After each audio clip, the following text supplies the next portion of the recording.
Previously on Tales of the Omega Astria, the Dothan facility was evacuated by invaders and the strange tiefling. Our party was left with nothing but their thoughts and 3 survivors. Anastasia, the research assistant, Drigi, the Anofleet bodyguard, and the living, breathing artifact of the anomaly, an orange dragonborn child who was drugged with knockout gas.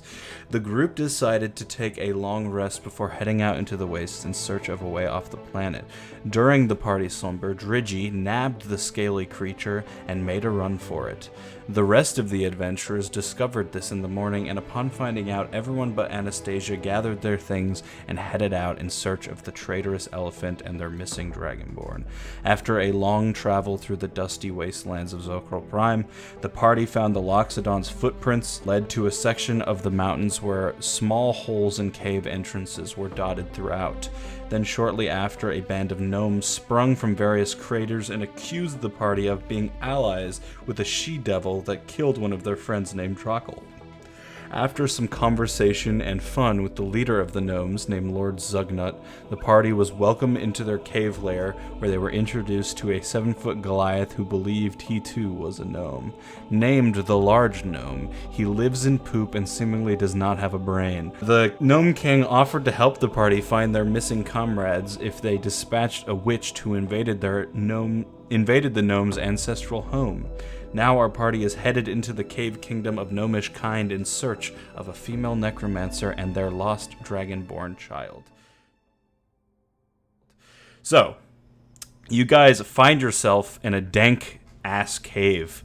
The room that you guys entered before we ended last time was a large dance hall, rectangular in shape. Mossy stone lines the walls, and a cavernous ceiling extends upwards.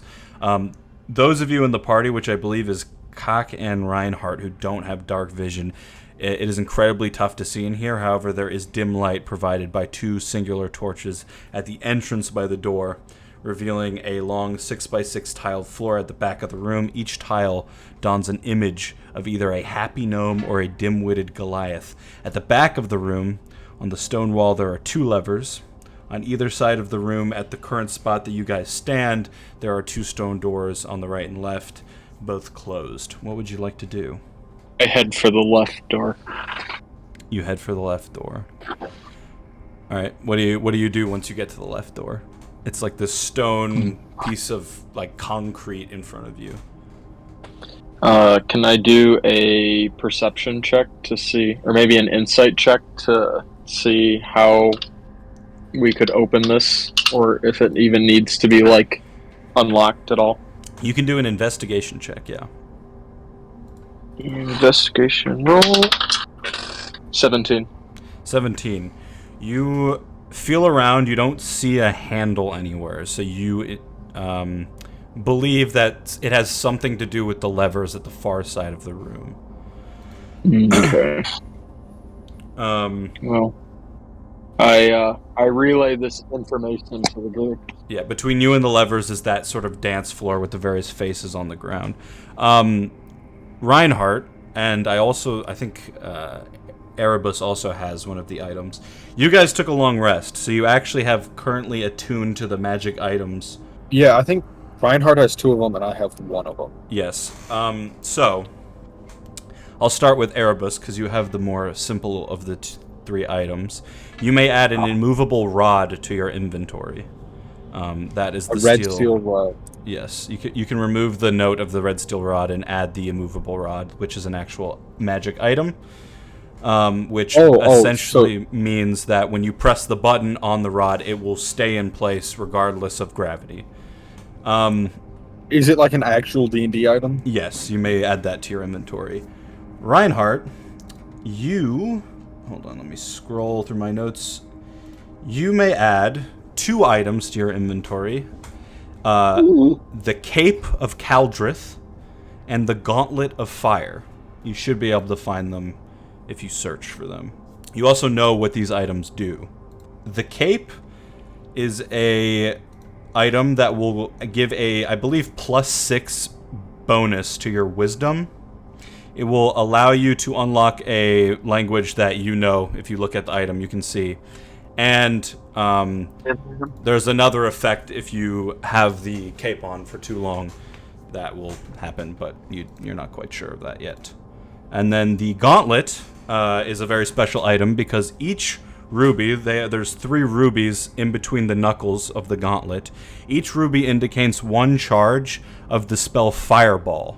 Once you use up all the charges, the gauntlet is considered useless. However, that spell is very powerful, and that is a very useful item to have. So you know that now as you look through your backpack and see the items. You stand in this chamber. Devon has informed you that the doors are connected, most likely to the levers at the far side of the room.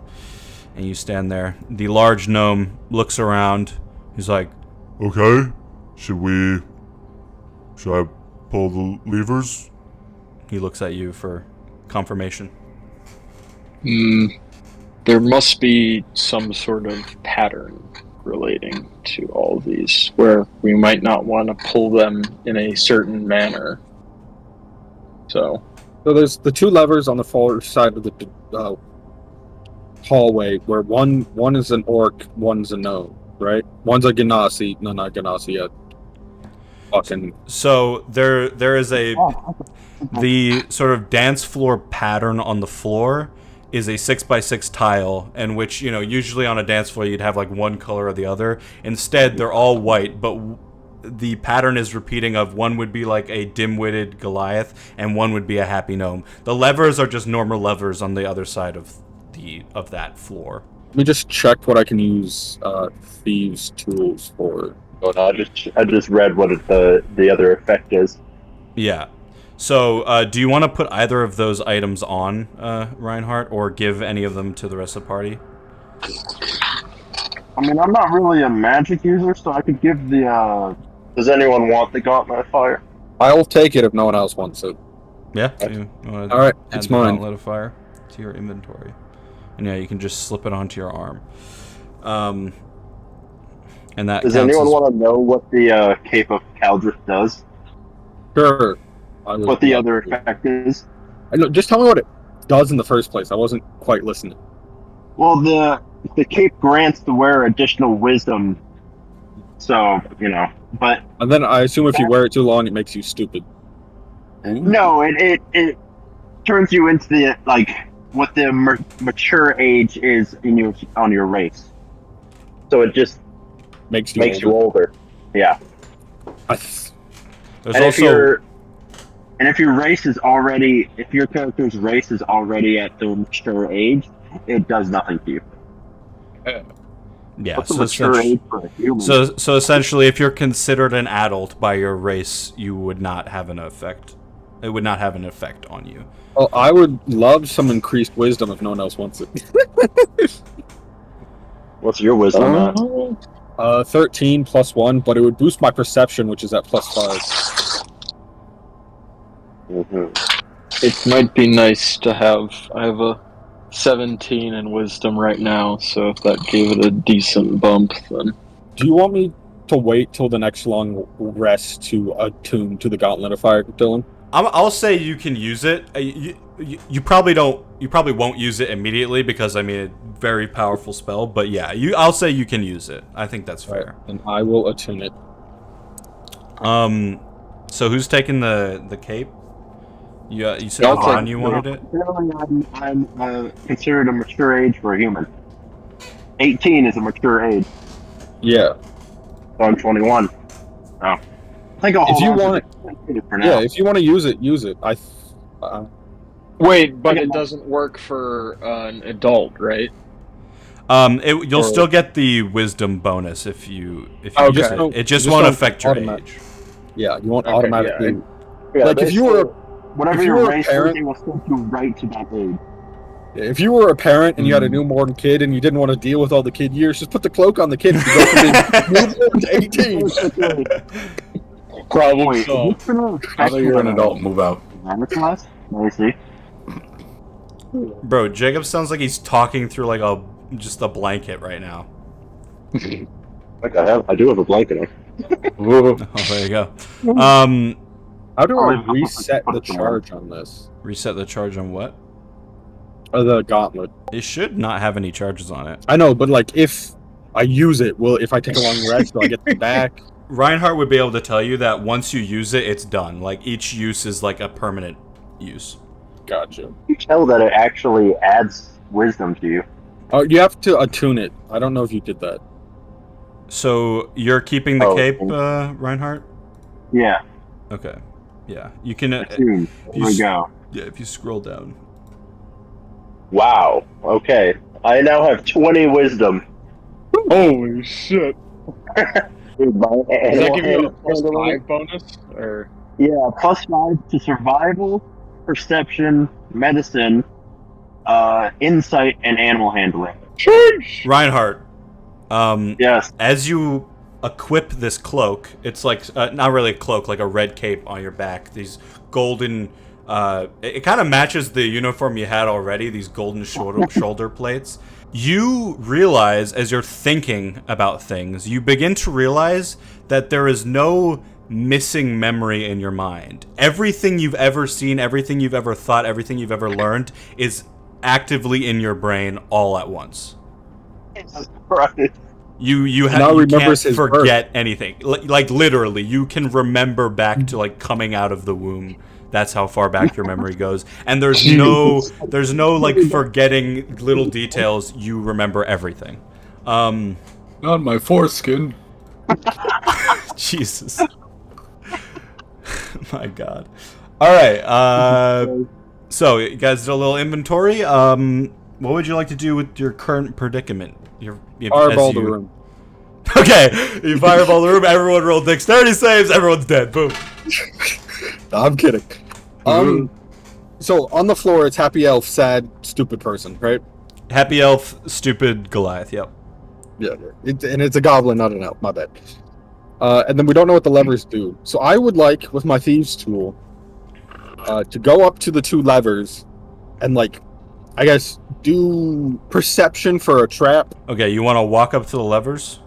Yes, and then I want to see if there's a trap built into the levers. Like if I pull it wrong or we did something wrong, fireball will go off in the room and we all die. Okay, William, roll a d4 for me. 2. 2? Okay, you begin walking. Do you step forward onto the dance floor? Do you do anything? No, I purposely avoid the dance floor. You can't avoid the dance floor. Oh, okay. Could I? You've stepped onto one tile, you look down, you see a gnome below you, a happy gnome giving you a thumbs up. The next step would be a Goliath looking sad, crying. I do hopscotch, only stepping on the happy gnomes Okay, to the yeah. levers. You're dexterous enough to just hop across, yeah. You see me go like full cat mode, get down on all fours, and just start. The large gnome is like, I'll come with you. and begins walking forward. On anything.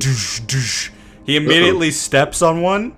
You see him step on a happy gnome, and you just hear like this, and the tile falls, and he begins to fall.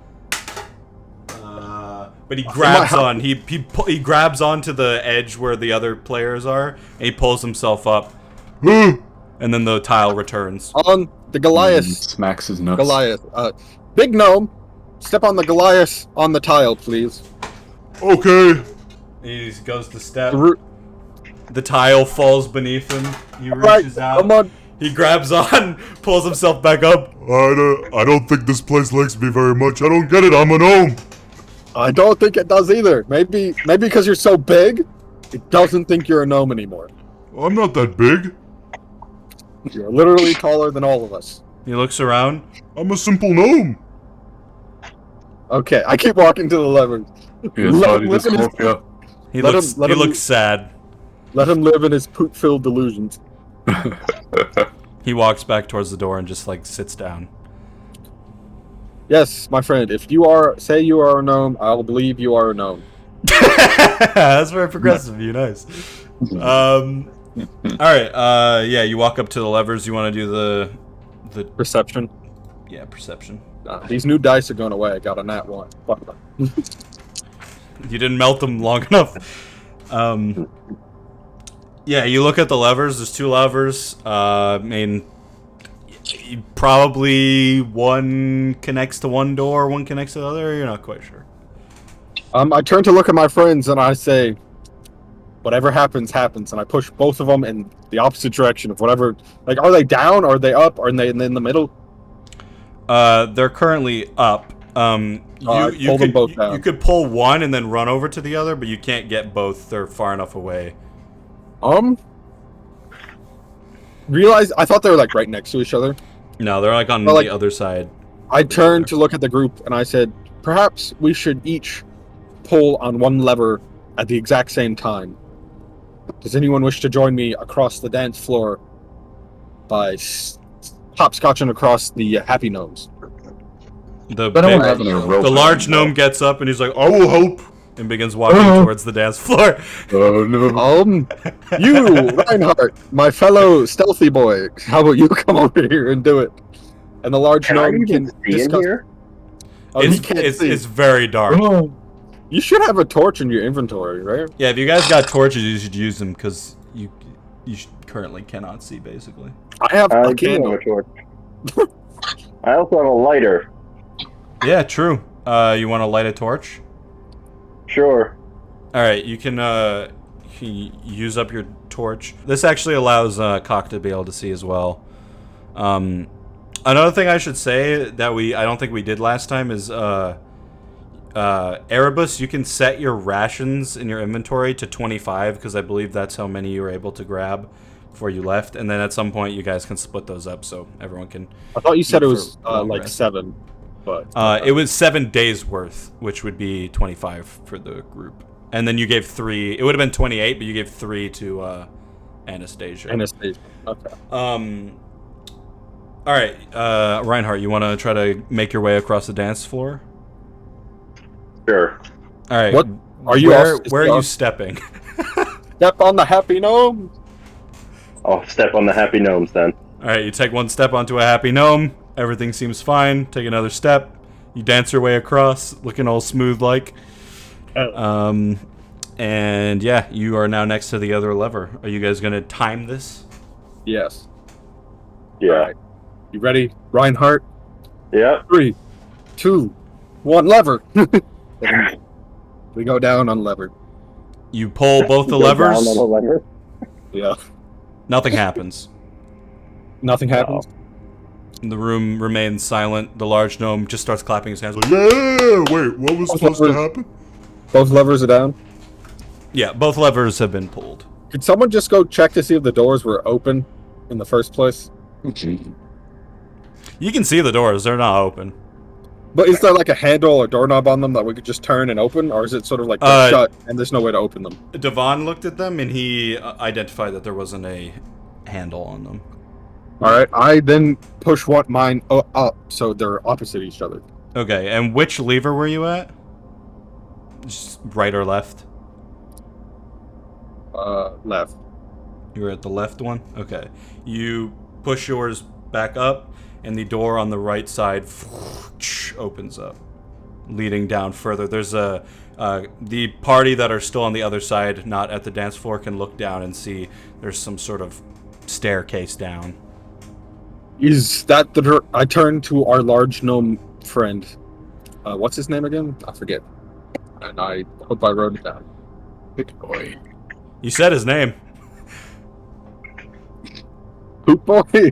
No, they just call him Large Gnome. The Large Gnome. Oh, large gnome. Is that the way to the witch's lair, or is the other door the way to the witch's lair? He looks... You don't know. He looks at the other door.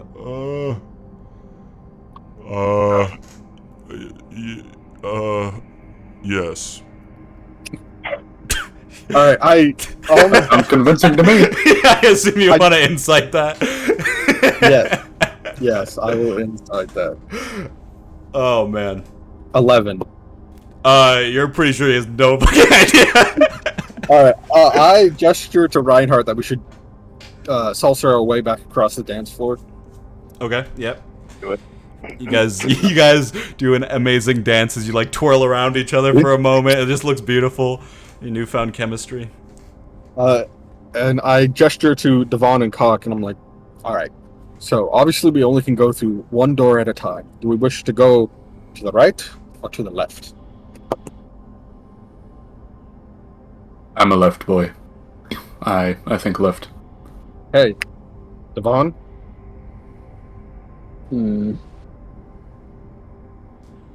I'll defer to Cock in this situation. Cock, what do you think? I mean, we also haven't seen what's behind the left door either, though. True. I guess I would like to do that first. switch doors so we can see what's down the left door. Okay, yeah, you reverse the levers, and one door closes, the other one opens up. And it's just like this loud sound of like scraping noise as this stone wall just across the floor. Inside, you see what looks like a stone hallway. However, this one's much more lit. You can tell there's some sort of torch farther down. 420 blaze if the large gnome is like ooh. Oh, that's wild. So, do we think we should go towards the light or deeper down into the cave system? As the door opens, also, you think you can smell, like, it doesn't smell great in that hallway. It smells a little bit like the large gnome. Does this just lead us back to the poop room? I want to stealth down this hallway and see what I see and report back. All right, give me a stealth check, Erebus. 24. Okay. You walk into the room. You don't think you see anyone initially. Along this corridor at the very end, there's a door. There's stone slabs on the ground. Like dark gray stone, and then like much lighter, and then like a slightly more medium tone gray that repeats throughout the floor. There are also, like, stationed on either side, 3 statues similar to the ones you saw in the room when you first came in, like at the end of the cave. And they're just gnomes. But these gnomes look slightly buffer, maybe slightly taller. You can tell they're gnomes because of their facial features. But they've got, like, this sexy long hair and beards. And the women are, like, making these sultry poses. And they just look like, you know... Hey, yo. fantastical versions of gnomes, basically. And it smells like shit in here. Can I open the door at the end of this hallway? You want to walk down? Yeah, give me a dex saving throw. 21.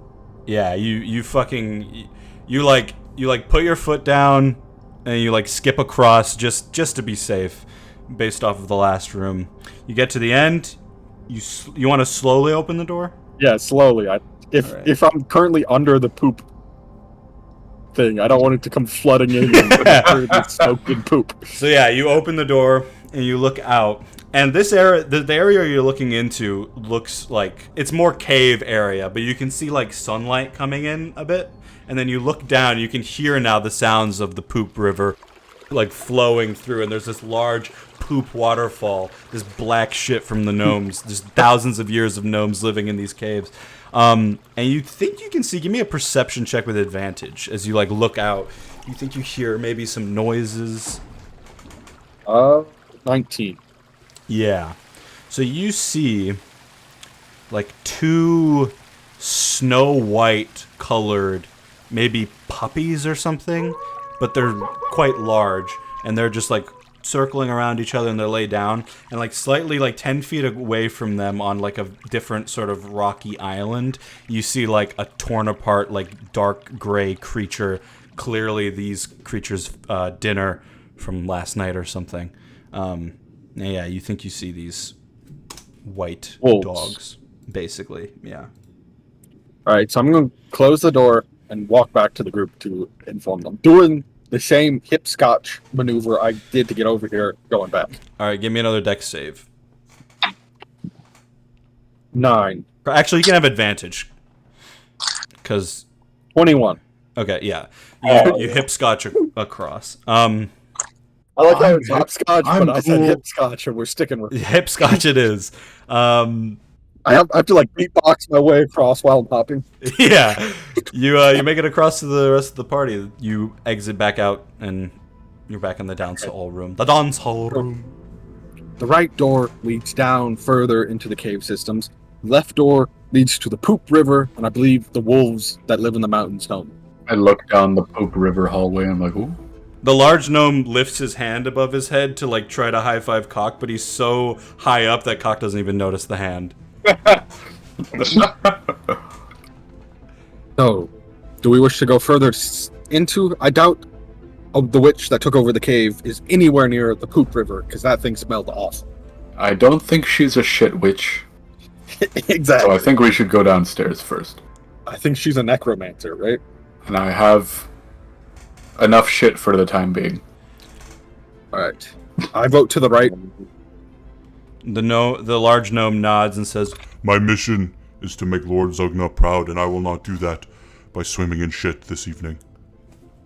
Damn. I'm glad you realized Oh, that, my anyone, friend. come on. I would shake your hand, but you still smell like shit.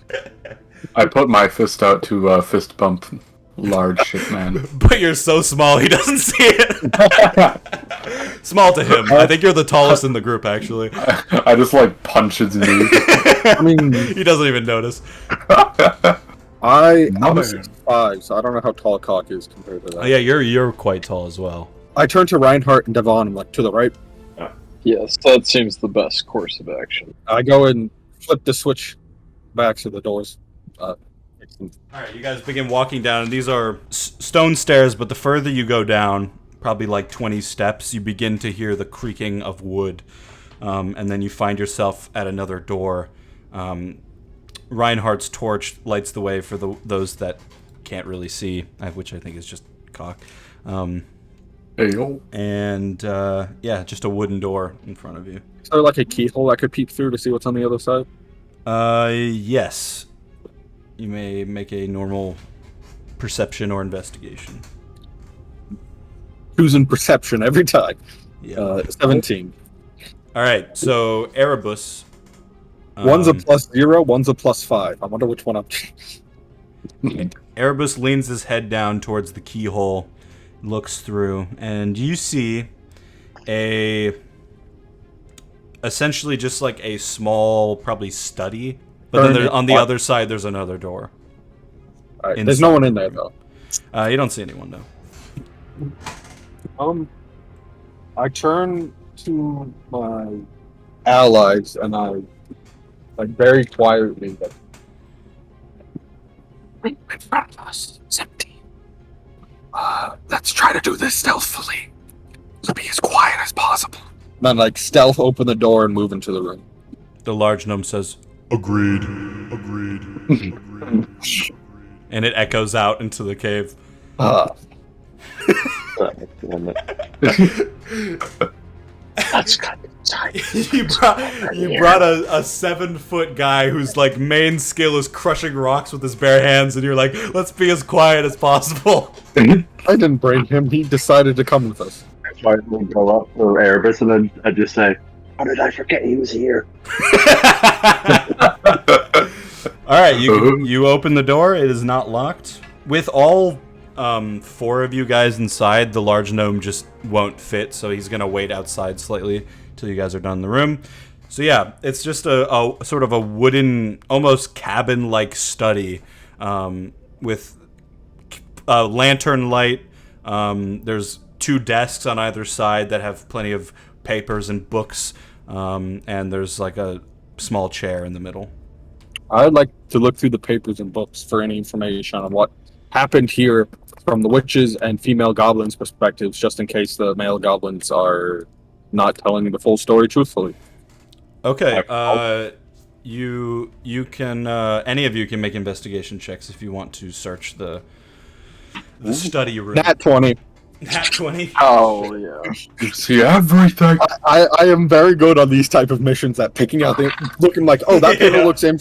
That paper is important. That book over there is important. I want that. I want that. That. And so I just and, like that. 18 for Reinhardt. 16. 16 for the Cockman. And 4. Hell yeah. Devon's vibing like a motherfucker. Those, The overwhelming stench of the poop is still. Yeah, it does make it hard to focus, and it's not even from the room, it's just from the guy directly behind you. Actually, you can also smell it in fucking Cock's inventory. Cock's bag of shit. Yeah. Let's not sure none of the food rations get handed off to Cock. In his bag. Mm-hmm. Yeah, don't want those mixing. Just a Chocolate little bit apple. of seasoning. Okay, so what you said you were looking for? Do you want information about the gnomes or do you want information about the witch? I'll ask each of you. I can't do both. Oh, with a natural 20, you probably could. What about the rest of you though? Which? Witch, okay. Gnomes. Gnomes. And Devon, you Solitaire. Yeah, solitaire. Okay, so Erebus, I'll hold off for you for a second because you're gonna have the most information. Reinhardt, you're looking for information about the gnomes. You gather that the sort of the area you're in right now is the main place that the gnomes lived. So sort of that cave area that Erebus looked into that had the wolves, the dance floor, and the area that the gnomes were in when you met them, that's like their home. The rest of this, as you sort of travel further on, seems to be something that has been built recently that has been added on to the gnome's home. That's the information you get. Cock, as you're looking through information, the witch has been here for a little while. She's in this cave area. She's actually a native to this planet. You get through like reading old letters that she's sent people. She has a group that she communicates with. You're not quite sure who they are. But clearly she's not alone in whatever she is working on. Erebus, you find two pieces of information. One of which is we'll start with the sort of more less interesting thing. There's a piece of paper written on it in some sort of brown crayon. Is a treaty, an agreeance, whatever the fucking word is, between the witch and the leader of the gnomes, Lord Zugnut. They agreed upon a trade that the leader will, during the night, give away their female gnomes in a trade that will give the large gnome, the Lord Zugnut protection over their area, their land. All they had to do was give up the female gnomes and a little bit of their land, and then the other thing they get, or Lord Zugnut gets, is the witch will train young direwolves to feast on and hunt and murder Goliaths, and she will give those over to him once they are of age and basically be his, champions. The other thing you find is a letter. Very pristine. Seems like it wasn't probably created on this planet. And it says the following. Once you arrive at Nox Hollow, you will meet up with a Goliath male named Tramar. Prepare him for the ritual. There is a crashed warship just outside of town. This is where Zhao Kaun and Audawal will be waiting. Take the necessary transport and use Tramar's trauma about his wife's passing as an anchor. This should allow you to open the door to the Damdri Plain. Tramar does not know all that he has signed up for, but his sacrifice will be remembered. Do this to assist the Great Sisters in their mission, and you will be rewarded by Bao Trao herself, in the Oath of Blood, Morgana.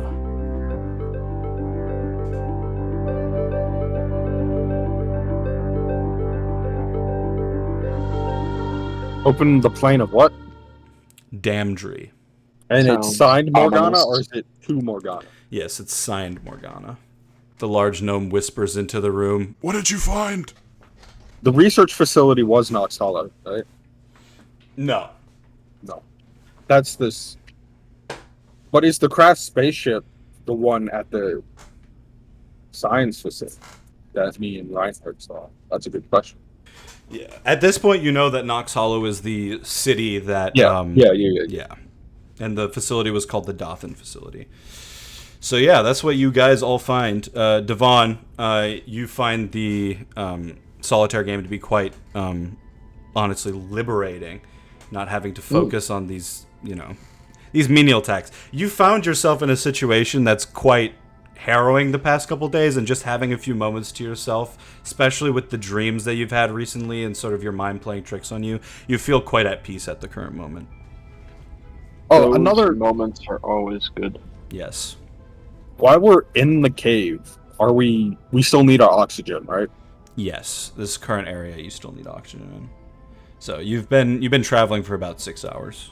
I turn to the poop gnome. I'm like, perchance, at any point in your life, have you gone by the name Dromar? You're asking the large gnome this? Yeah, poop gnome. Large gnome. Oh shit. Okay, so He knows. he looks for a second. He's searching. My name? He looks around. No.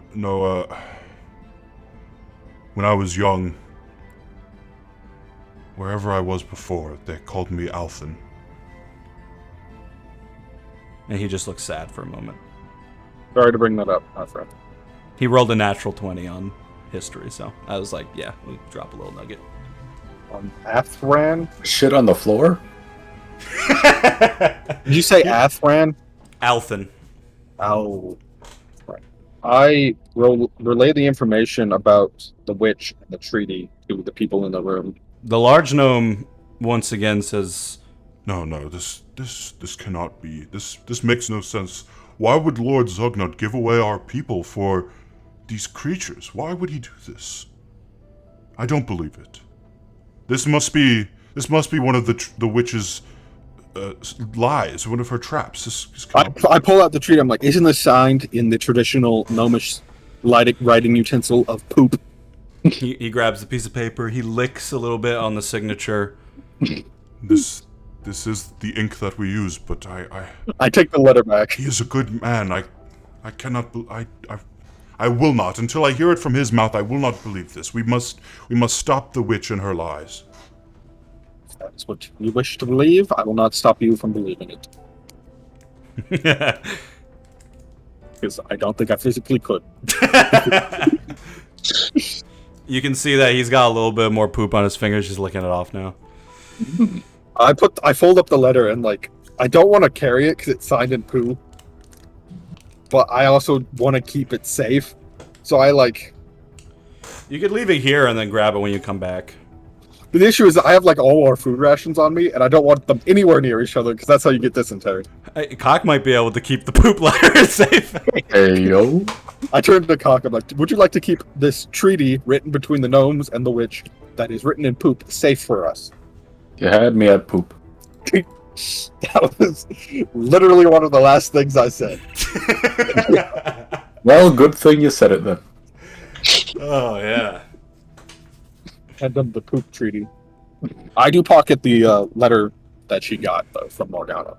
All right. You pocket the letter. Yeah, it seems like you guys pretty thoroughly searched this room at this point. The large gnome is getting a little bit antsy, and he's like, All right, we should keep going now. Yeah, we head into the next room. all right. Stealthily, if we can. All right. Everyone roll me stealth checks. Yeah, boy. 21. Hell yeah. Disappears. Also 21. 18. The 17. Oh, nice. All right. The large gnome will not roll one because he's just going to wait until you guys move on before entering the room. So you guys all open the door. And again, you look down, and now there's actually a staircase that leads up, and you can see, those with dark vision can see looking up that it goes from wooden staircase back into the sort of stone tunnel that you're used to. So you guys start heading up, and this part of the cave goes on for about 5 minutes, and about 5 minutes into the trek, the passive perception king of Erebus begins to hear noises further down, leading into another room. I think Reinhardt's is pretty good now too. That's true. Also, Reinhardt has like incredible. I think he has like advantage on all of his wisdom stuff now. Yeah, you're past. Yeah, both of you hear this. You hear what sounds like a female voice saying, "Please, just give us a chance. You don't have to do this." And then another female voice goes, "Doxy, stop. They can't hear you. They literally don't have ears." And this sort of conversation goes on. So we come into a room, and so you're not quite in the room yet. You're like, you can see the doorway. There's no door, but like this hole that enters another space. And you're sort of in the hallway. You've stopped the party to listen in, that sort of thing. It leads off into another stone area, basically. These whispering voices. I wish, because with that perception, I assume Reinhardt is like right next to me, like quite. Yeah. So I turned to Reinhardt. I'm like, keep the party here. I will go check it out. Because like with my blackness, I blend in pretty well. So I want to like stealth with perchance perception for my fur color blending in. Yeah. To like see if I can see what's going on. Yeah, with the lack of light and sort of if he stays back with the torch, they won't be able to see you because the stone is dark enough. So yeah, give me a stealth roll with advantage. Unnatural 20. All right, you move further down, and you're basically just stood in the doorway, but it's so dark you're not sure if anyone can see you.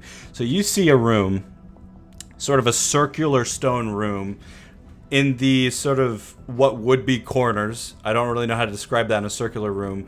You see, again, more statues of gnomes. These ones don't look as heroic. These ones look more like natural gnomes. Some of them look a bit ditzy.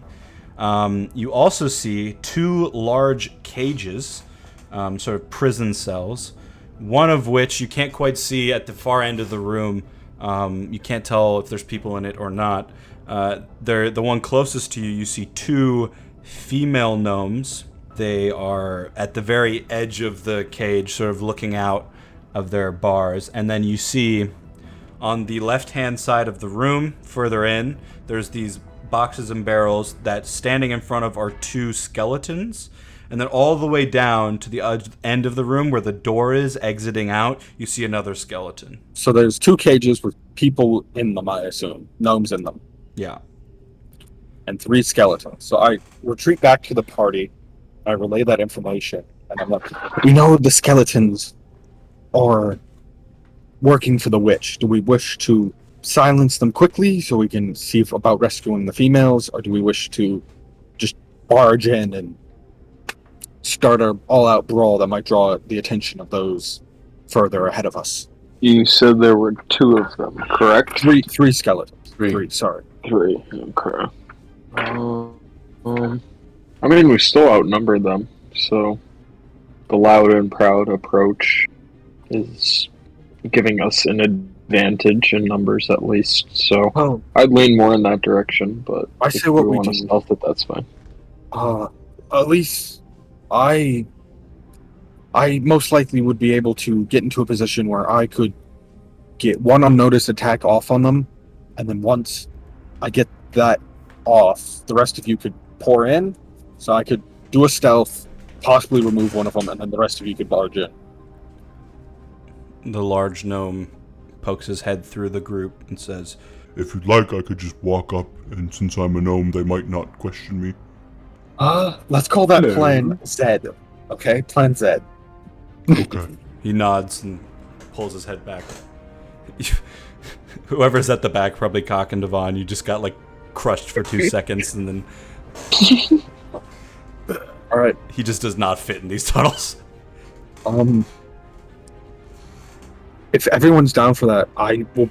One's by a door leading to the next room, so hopefully I'm able to stealth around the two by. Can I like pull out a stick and start like drawing in the dust on the floor, like what I saw, like a rough layout of the room? You can use your kitten claw if you'd like. Yeah, I just. Yeah, these are very dusty stones. Yeah, so you can do that. So I'm like, there's two here by these boxes. We got two cages with gnomes trapped in them, presumably the females, and we got one over here by a door leading to the next area. So I think you guys wait for me here in the doorway, put out the torch, and then Devon, when you see me fire my gun at the one by the door, you tell everyone else to charge in. Hopefully my shot takes out the one by the door so he can't go and alert anyone else, and we're able to deal with the two before they get time to spread the word of us being here. So are you all moving up to the door and you're stealthing in, or is everyone staying in the hallway? They're staying enough in the hallway that, like, the people wouldn't be able to notice them, but Devon might be able to see me, and when I, like, fire my shot. Are you putting out your torchlight? That would be part of the plan, yes. Alright, so Reinhardt's putting out his torchlight? Yeah, I'm fine with it. If I really have to, I can pull out my lighter and light it. True. So yeah, the cave, Cock and Reinhardt, you currently cannot see anything. You're in complete pitch blackness now. You just hear this. You just hear the large gnome heavy behind you. And yeah, it smells like shit. All right, so everyone moves to probably like 5-10 feet just outside of the doorway, and then Erebus begins to stealth back in. Try to roll for this again. Yeah, give me another stealth check. Still with advantage because of the. It's completely black at this point. Thank God. 25 would have been a 10, but I had advantage, so it's 25. Okay, so where in the room do you want to go? Like nearest to you, there's these two large statues on either side of the doorway, and then further in, you can either go to the side where the cages are or the side where the crates and stuff are. Is there a way I would be able to get within 40 feet of the one by the door without alerting any of the other ones? Potentially, if you like got behind one of the statues on the farthest side, maybe. That's what I would like to do, because I want to take my shot at the one by the door to try to take him out before he can go alert people. Okay, and do you want to go to the statue on the side with the crates or the cages? Probably the cages, so I can't be engaged by the two skeletons. Alright, so you quickly sprint into the room in the silence. Your perception, roll me a perception, actually, because it's really dark now. Even with dark vision, it's getting hard to see. Yeah, so you run to the room behind one of the statues. You run behind one of the statues. You can see these two gnomes in the cage. They have not noticed you, obviously. And you can just hear them chatting to each other now. Like, you actually hear specifically, like, okay, but maybe if it's the only way out, maybe we should just take her deal. I know you don't like this, but they abandoned us. We're not gonna. Lord Zugnot's not coming to save us. Right. The other one says, okay, but if we do take this deal and she just backstabs us, then we're right back where we started. So I don't see what you're trying to say here. That's basically what you get. Okay, then I would like to stealth attack because I have advantage because I'm doing like a surprise round, I guess, of combat. Yep. To initiate combat and keep the skeleton by the door. Alright, mate. Yeah, give me a roll. That was my inventory, so I couldn't see any of the modifiers, so that is 23 to hit. That will hit. 2d6. 7 damage. 7 damage. Let's take a look. And then everyone in the room can do a perception check to see if they hear the shot and notice me. You have to beat a 17, right? Yes. Wait, even though wouldn't I have advantage because I'm looking out for the shot? Well, you saw. Would he have seen me go behind the statue, and then he would have seen the plasma fly across the room? Technically, no, he wouldn't have. So he would also have to make a perception check. Because I got 15 with that, so yes, you haven't seen the shot. So you guys can all roll initiative. Ooh. 4. That is a unnatural 20. Hell yeah. I got a natural 20. Oh shit. I got a natural 1, which makes it a 4. So what's the total Reinhardt? Oh, 23. I also large gnome also got a natural 1. Kind of makes sense. Reinhardt, you're first to go. They don't know to act yet. They haven't seen my shot. Right, they're gonna have to make perception checks on their turn for noises. Was that narrow? I don't know. Reinhardt, what would you like to do? Make a perception check to see if you saw the blast. Yeah, I got a 22. Yeah. Oh, okay. Yeah, you noticed the shot fire.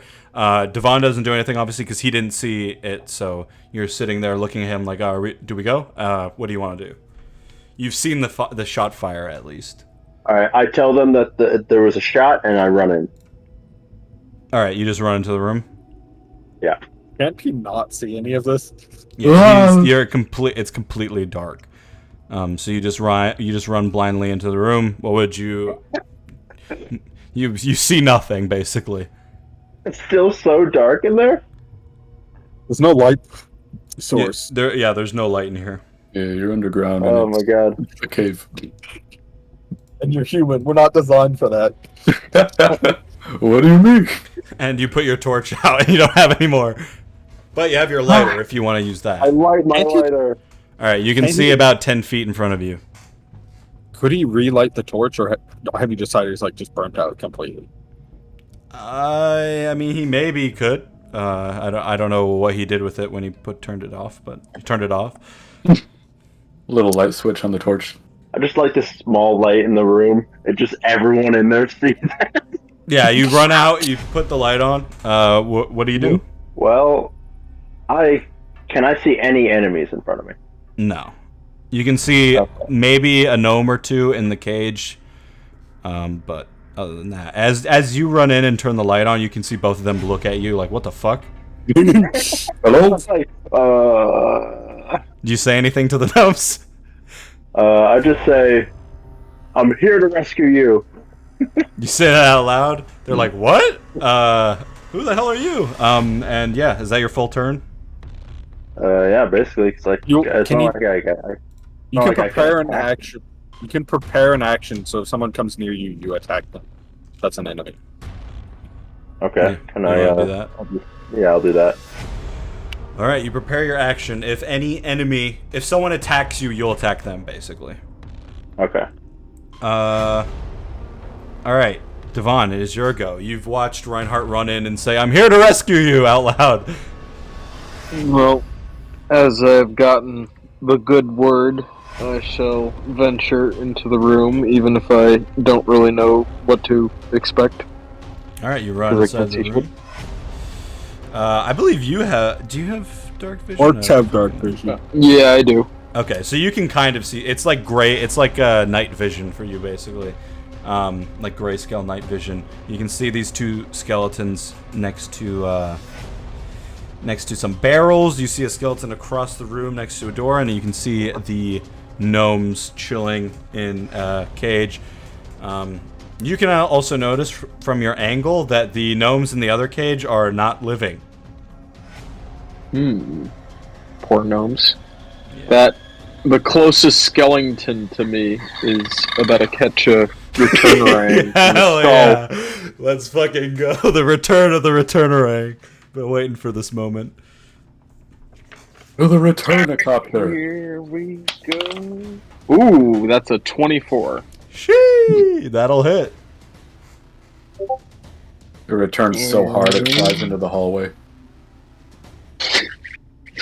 Rolling for damage. That is 2 plus 3, 5 damage. God damn. How much in total? 5 damage. Oh, okay. Sorry, I spaced out for 2 seconds, and I was like, "Is that the full thing?" Ooh. Hell yeah! All right, you fucking slam your returnerang into the skeleton. You can see a few bones pop out of his like spleen, where his spleen would be, and the fucking boomerang returns into your hand with a pop noise, a comical pop noise. And yeah, is that your full go? I will also prepare an action, just in case. Or can I do that still? You can only do that if you don't take an action on your turn. Alright, then I will be done, yes. Alright, so the skeletons, now realizing that there are enemies in the room, will begin their movement. Begins to charge towards Reinhardt. Okay, now I'm gonna make some attacks. Oh yeah, that's hot. Alright, Devon, so two of them charge up to you. They both swing. You're able to block one of them with your arm by just like stopping him from hitting you with the blade. The other one swings down, slices towards your leg, and does 5 damage to you. Does a 14 hit Devon? Nope. Devon, you see an arrow fire past you from somewhere up above in the cave. And Reinhardt, you see a crossbow bolt, but because you see it, the reason you see it is because it's shooting into your chest. Does it hit? Wait, I have an 18 AC now. I rolled an 18. Okay. That it will be, but I rolled terribly on the damage. That's 3 damage, and now... I'm gonna use Divine Sense. Okay. Can he see the one that's like 5 feet in front of him? I can't see shit. I mean, I can maybe see. You can see it because of the outline. light from Reinhardt's lighter. Divine Sense will allow you to see all of them, right? Exactly. Within 60 feet. Yeah. Yeah, you see all of them on the map. They glow like a video game fucking vision. I'll say I do that before I actually saw the skeleton, so it actually makes sense. But yes, that'll be my go, because I believe that's an action. Yes, it is. Alright, Erebus. You are hidden behind the statue. Can I see the 2 people up on the ledges? You want to roll a perception to see if you see them? Yes. Will that count as my action? No. 20 unnatural. You can only technically see the one like farthest from you. You can now see him poking out, shooting. So I am going to move, so I won't shoot either of the 2 people in the cage. Yeah, they're now hugging each other like, what the fuck is going on? And then shoot the skeleton that's running towards Reinhardt. Alright. So the one I previously shot. Yeah. Did any of the skeletons notice me, or am I still hiding? You're still technically hidden. So would I have advantage still? I don't know if we're Yes. right. That's what I've done in the past. William's hidden because the boys pulled up. Yeah, yeah. Let's say you have advantage still. Unseen attackers and target section later in the chapter. Okay, yeah, so I'm unseen, so I'm doing an unseen attack, so they don't know where it's coming from. Yeah. 24? 24? Yes, 24. Yeah, that'll hit. I pressed the button. It's processing. I used the online dice and it processed itself. What the hell? What? Why did it roll 3d6s? Oh, because it rolled the piercing and fire rather than just one or the other. So we'll say 8 plus 5, 13 damage. Yeah, 13. You shoot your pistol out towards the skeleton, and as it's sort of running, like, it's got all its, like, armor and stuff on, it's got its stick and stuff, and it's, like, jogging over, and it just explodes into a bunch of bones as you shoot it. Then everyone can roll if they notice me again. So. Oh my god, I'm rolling so fucking dog shit. Oh. Alright, the one time I roll well, the like white-skinned gnome turns around and notices you. I raise my finger to my lips. Is that your full go? I want to check the movement I did. I will bonus action dash, and then they can roll to see if they notice me. And I'll roll against it. I got a 13, so they have to beat a 13. Okay. You're not quite sure if they noticed you or not. At the end of your turn, Erebus, you guys hear the loud sound of as you see the people with dark vision can see the large gnome sprint in. He looks around. Oh my god. Sees the 2 skeletons, runs over, and will. Oh, hello there. His attack. He just pulls back his fist and swings it forward. hit. He just slams into the skeleton in front of him, and skeleton looks like, whoa! These skeletons are weird because they don't really make noises, just the noises of the bones moving around as they move. Get the Wizard 101 skeleton sounds. Yeah. They literally sound like that and like the Minecraft skeletons, like all in one. That's all he does. And then we return to the top with Reinhardt. You can see the large gnome in front of you as he just wails into the skeleton. What would you like to do? I'm gonna attack the one in front of me. All right. With my Vibro staff, I'll do the 17. That will hit. I got a 5. So 5 plus 3. 5 plus 3, so 8 damage. Yeah, and then I do the 2 unarmed attacks. Don't even roll. You swing your staff into the skeleton. He just explodes into bones. Can you do your 2 unarmed attacks on other creatures? I think you can if you spend a key point, but I don't think you can naturally.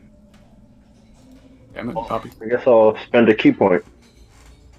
All right, and you attack spend another one. a key point and attack the other guy with your 2 unarmed attacks. Let's see if they hit. 18. That'll hit. I got a 4 plus 3. So 7 damage. Yeah. All right, you do 7 damage to him. Roll for your next attack. Other one, 19. So 21. Yeah. That'll fucking. And I got a 5 damage. All right, so Reinhardt runs around the large gnome, slams his staff into the guy the large gnome just punched. He explodes into bones, and then quickly puts the staff behind his back. 2 quick jabs to the side of the other skeleton. The final jab to his head. It just pops off, and the body explodes into bones all across the floor. All right, Devon, you're up. It appears our 3 antagonists have been apprehended. Yes, but you do remember the arrow that shot towards you from above. You can see the skeleton pointing a bow down at you, sort of to the southern part of the map. Fucking chuck my return ring at that Hell bitch. yeah! This is what I want. Yeah, brother. Hell yeah, brother. Hell yeah, brother. Natural 20. Hell yes. Return Yeah. a ring. So that is 3 plus 3 plus 4, 10 damage. Oh shit! So you chuck your return ring. You knock his head off. He still seems to be standing up, but he looks very damaged. And the return ring turns into your hand. Boop! And you stare at him. You mean mug the fuck out of him as he looks at. He can't look down at you. His head's come off, but he can tell. Is that your full go? Yes, sir. All right. On its turn, he's gonna shoot down. He's got disadvantage because he can't fucking see. He just fires an arrow into the group. You can see it like jab into the large gnome, and the large gnome doesn't even notice. What level is this large gnome? And the other skeleton will also shoot at the large gnome. This one will hit. Oh shit! And this arrow goes. Okay, yeah. So this arrow shoots into the large gnome's back, and he goes, "Ah! Hey, stop!" He looks around, can't see the skeleton because it's behind him. Cock, it's your go. I'm going to move over to the cage, and I'm gonna look at the door and see if it is. Wait a minute. Huh, disgusting. I'm a man myself. Oh, I'd look at the door to see if it is openable. If it was unlocked, it would be openable. Yes. Ah, fantastic. Yeah. I would like to try to rip the door open. Okay. Give me an athletics roll. Hate it here. Got a 13. All right. So how exactly are you going about trying to rip the door open? I have like my feet up on one of the bars, Nice. but like one of my feet is on the door, and I don't notice it. Yeah. So the two gnomes like hugging each other in fear look out. They're like, "Our hero!" And then they see you struggling to rip the door open. They're like, maybe get a bit more leverage." They're like trying to help you. Like, yeah, is that your?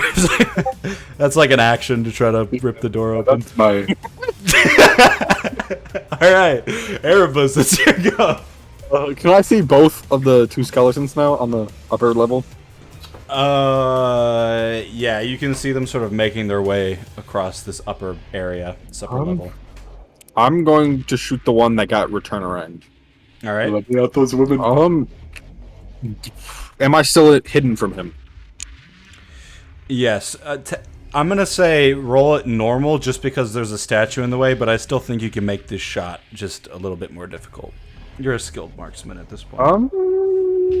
12. Just misses. They can roll to see if they see me. Could I hide here, or am I too out in the open? Yeah. I mean, you're hiding from the two people above, so I'd say sure. On the large gnome's turn, he is going to. All right, so he charges forward and runs up to the door, but runs out of energy as it looks like he's like running. He's gonna ram into the door and then just ow! He like gets a cramp in his leg and stops.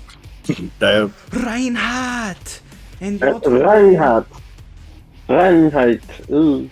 1 second. I have something. I have a dart. You have a dart? Yeah, I have 10 darts. Oh shit. I mean, actually, well, I can't see any of them, right? No, technically not. So you'd have disadvantage trying to attack them. Okay, then I'm just gonna run up. I'm actually just gonna run up to the cage as well because next time. Okay, you save the dart for future adventures. When I can fucking see. yeah, we're out of these goddamn dungeons. I fucking can see. I'll throw a dart at someone. For the hell of it. Your cape gives you enough wisdom to know to not throw the dart. Okay, yeah, you run up to the cage. Do you want to say anything to the gnomes? I'm gonna ask them if they're all right. All right, you say, "Are you all right?" One of them looks out like, "Yeah, we're okay. Our friends, our fellow gnomes are not so privileged, but who are you guys? Where'd you come from?" We were sent by whatever his name was, the leader of the gnomes. I can't remember. You say you're sent by the leader of the gnomes. Yeah, that's what you get out in 6 seconds.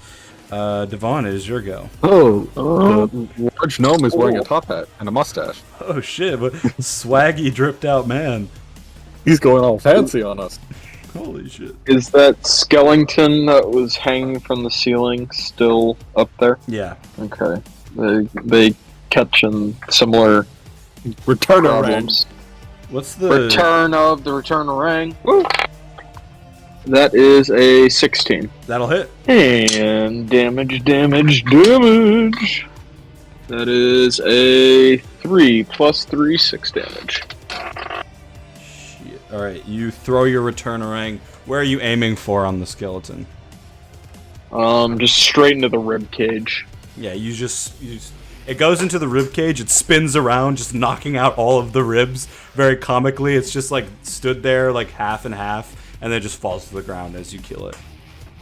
And the return returns. Yeah. Believe it or not, the return orang returns. I hoist it above me.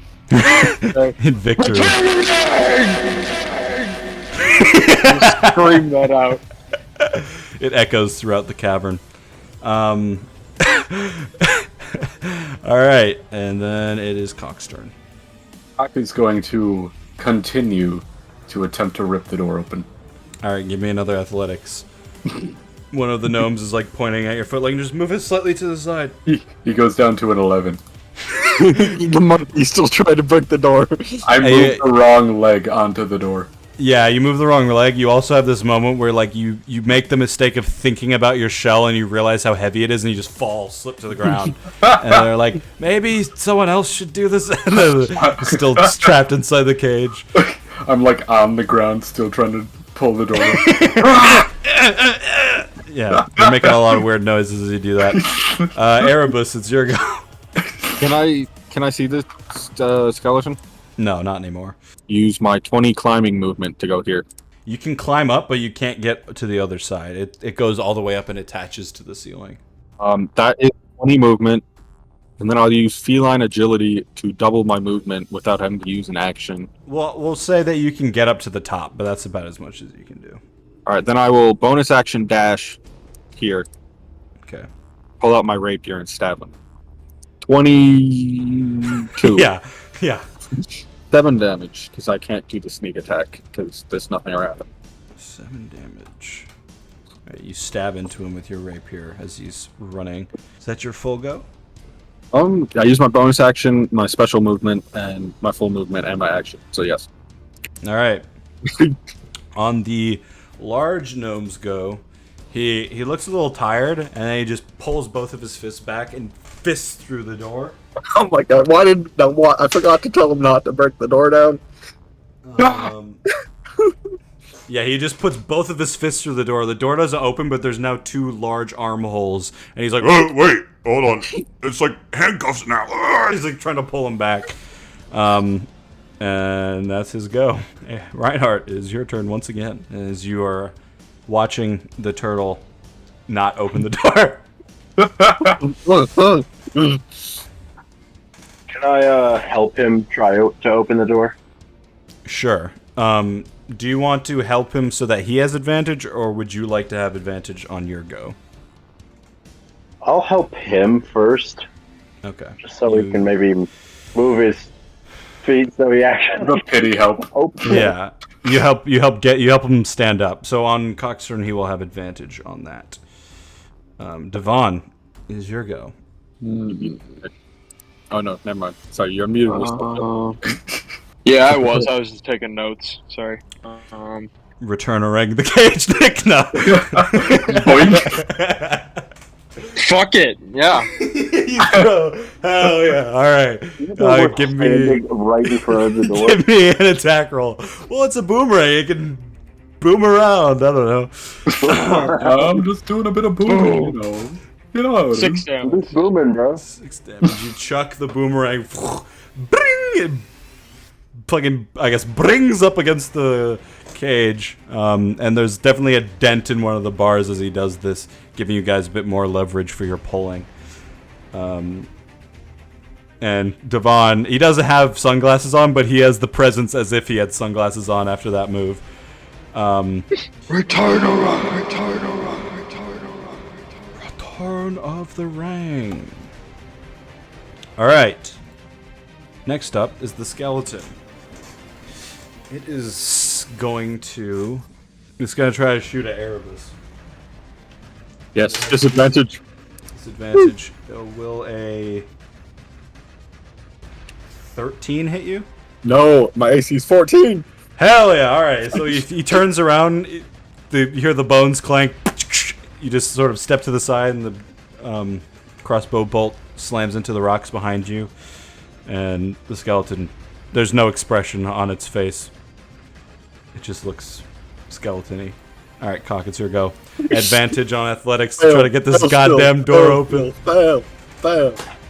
Just a one-eyed die. The anomaly explodes out of your chest, and the fucking black hole sucks everyone in. You somehow tip the cage over so it falls on you. I got a 16. Alright, so using Reinhardt helps point to where you need to put your feet. You grab onto the dent that Devon made, and you begin twisting and pulling, and you're just fidgeting like crazy in midair, basically. And then the door creaks open just a tiny bit, enough for a gnome to slide out. And that is your go. Erebus, the cat man. Skibbity bop, bop, bop. I'm gonna stab this dude. All right, give him a stabby. Does an 8 hit? No. Yeah. Okay. Object interaction. Pull my dagger out and bonus action stab him with a dagger. Sure. Yeah, because Does you a got 2 2 weapon hit? fighting, right? 2 does not hit. Yeah. Then I. You're managing to stab in between the gaps of the bones each time. His crossbow bolt like went between my toes. Yeah. Between his bones. It's a very interesting fight going on. On the large gnome's turn, he's going to once again try to rip the doors off of his hands now. So yeah, he's just like pulling back and forth, and there's now a much larger hole, and one of the sides of the doors just pulls off. And he's like, oh.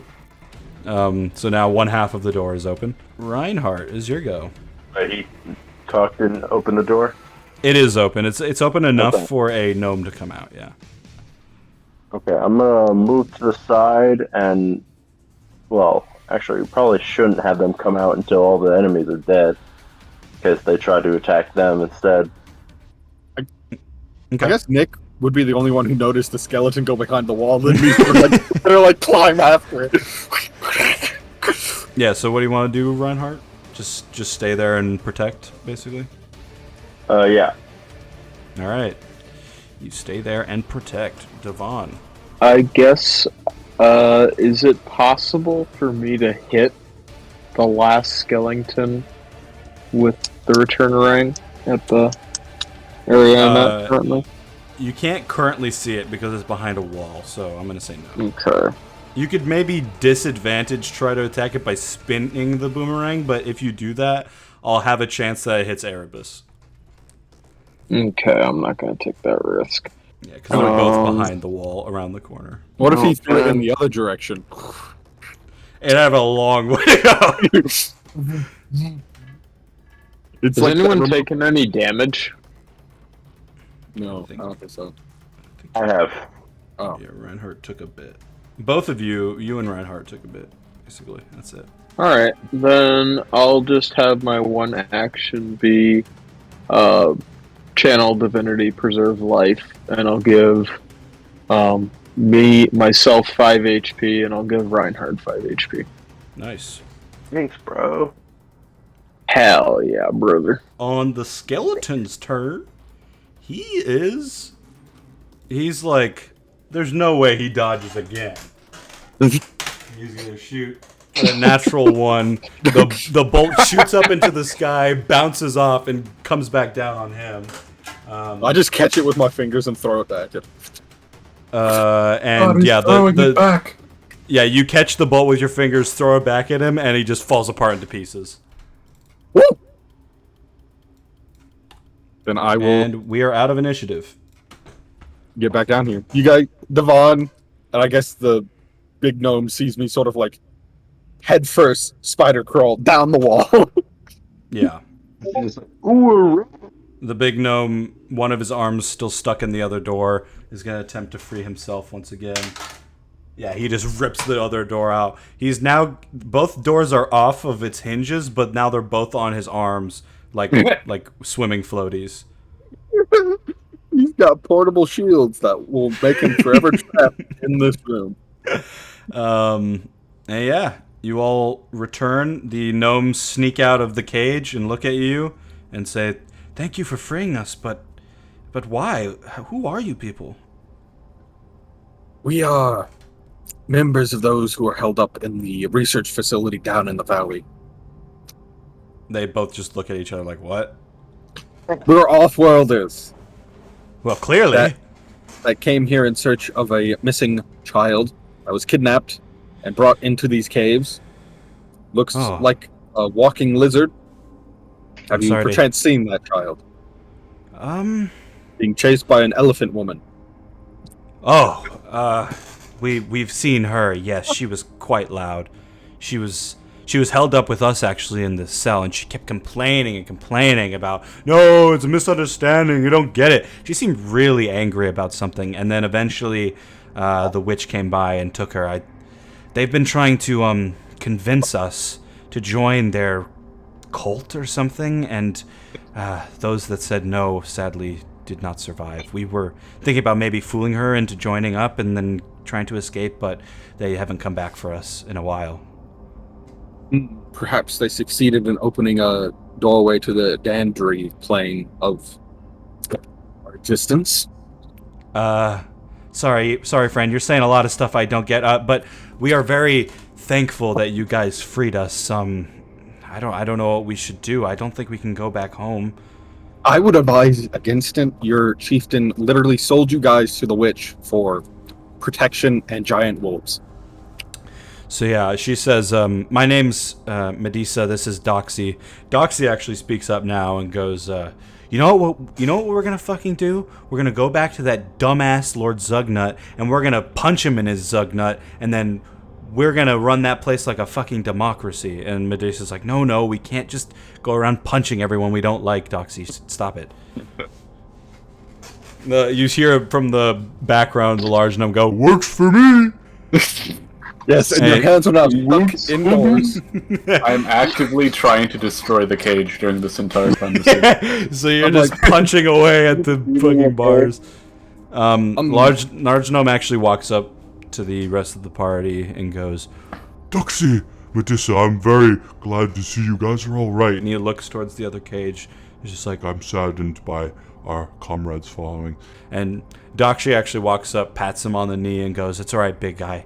We're gonna go home now." And he's like, No, I cannot go. I must defeat the witch at the heart of our ancestral home. I must make Lord Zugnut proud. and Medusa's like, "Are you not listening to what we just said, you dumbass?" Part of the treaty also sold off this territory we're reclaiming to the witch. It doesn't belong to you guys anymore, legally. the courts will have none of this. Go hear from my lawyers. Doxy's just like, I don't give a shit about any of that. Lord Zugnut has no right to sell us off. And Medusa nods like, yes, you're correct about this. And I agree. I'm just saying. I'm just saying, legally, we're gonna have to turn you guys in. You're free to go. I meant, like, the land. We're not so much reclaiming it as stealing it back after it's been legally sold to someone else. Doxy says, hey, big guy, why don't you come back with us? Maybe you can help us, deal with Lord Zugnut. If he did sell us off, I don't know for sure, but, maybe you could I have that poop letter? The large gnome's just like, No, I must kill the witch. This is my destiny. I must kill the witch. And Doxy's like, oh, all right. I mean, if that's what you feel is best. Cock, did you hand me the poop letter? Yes, of course. He's Take a slamming moment. into these bars, stops, turns towards you, just completely still, hands the letter out, goes back to punching the I bars. take it and I hand it over to Medusa. Are there actually corpses in this one?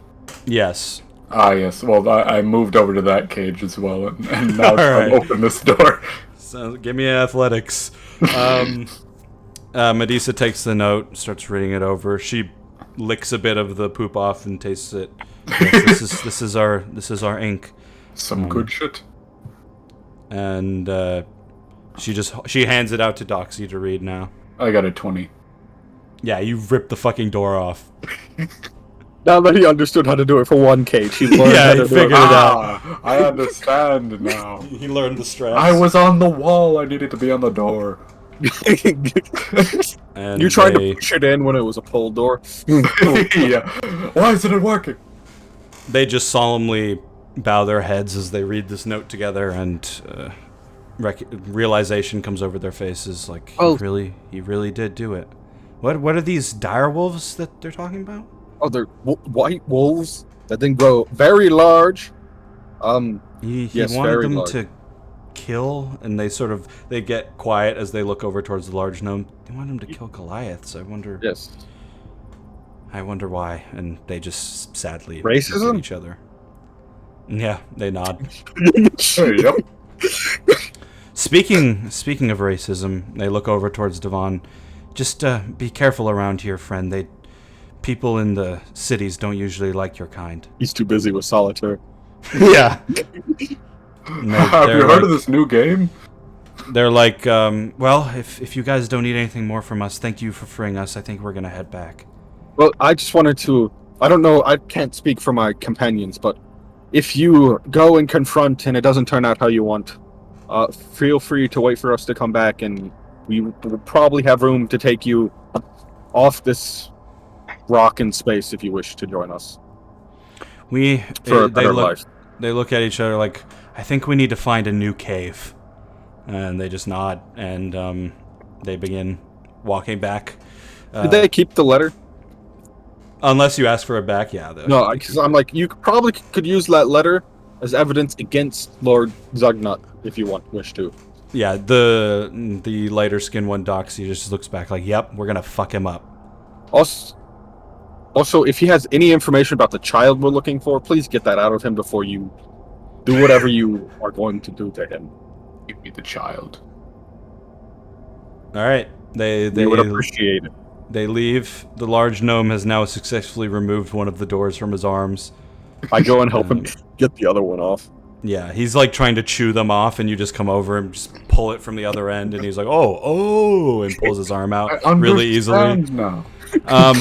Cock, what were you doing with those bodies? I hesitate to ask.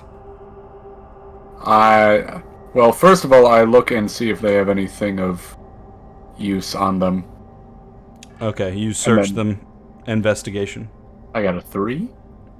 They're all wearing like sacks, basically. They're all very dirty female gnomes. Female homes. Not the ohms. And yeah, you don't notice anything in particular. Fantastic. I'd like to take their arms. Alright, you begin to rip off the gnome's arms. Are the arms part of some like religious ritual for the dead or something? Something similar to What that. does he have by now? I had 4 on me, so now I have 10. Plus my own. The large gnome looks over towards you and says, That is very disrespectful, my friend. My apologies, I don't know your customs. Well, you are not a gnome like me, so I understand. Just a heads up, most cultures besides consider any desecration of a body after it's been dead as disrespectful and highly immoral. See, back on the fleet, when someone dies, they offer the body to the black hole, so all the limbs get ripped off into the hole. So he thinks this is normal, but everywhere else, that's fucking weird as shit. Then that's now Does anyone have canon. any rope? Yeah, probably somebody. I The guess- large gnome waits by the doorway, waiting for you guys to be done with this room. Alright, Walk over to his boxes. oh yeah. You want to See if search the there's anything in them. boxes? Yeah. See if we can find a torch to use. All right, investigation. another one. Investigation.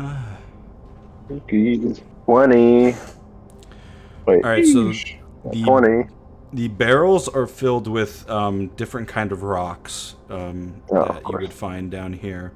The boxes actually, there's not like that much interesting stuff. There's like a few blankets that maybe you could use for sleeping, but you find like an old journal written in a language you don't understand.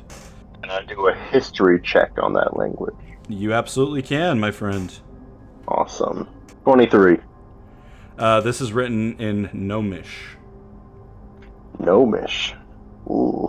Okay. I'll put the thing in my backpack.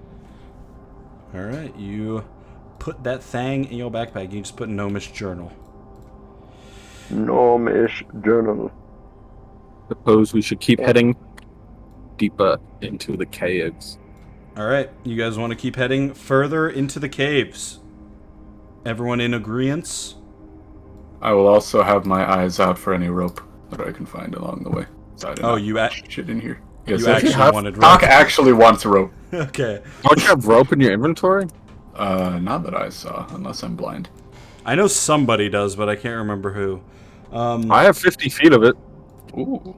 Do you ask for like rope when you haven't asked for it, and I don't know you're looking for it, so I mean, Cox said, "Does anybody have rope?" And then no one answered. I like turn to look at him. I'm like, why? This is a good question. I just look at him and I'm like, I think you know why. No, I really don't. I'm just gonna hold on to this. Just I need to tie these arms to No, thank you. me, because I'm running out of cracks in my shell to put arms in. I think you should leave the arms with those who will need them, and just leave the arms with the dead people. All right. I put the gnome arms back. Thank you. The large Reasonable, gnome like- seems pleased with this. You can. Please, How about this? You can take arms from our enemies, but not from those we haven't killed ourselves. Mm. It's the first group rule. Alright, so you guys head off. Yeah.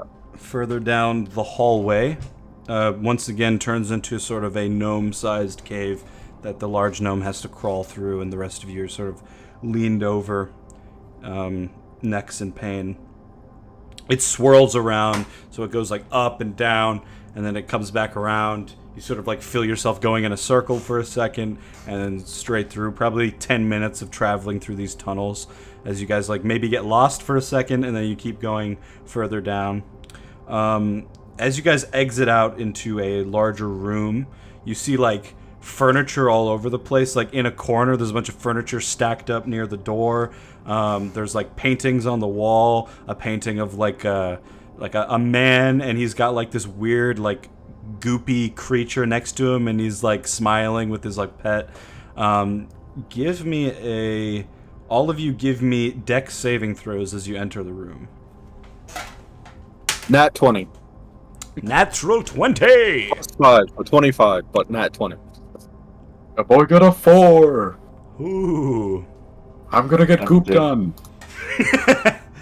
Man got gooped. 17. Nick,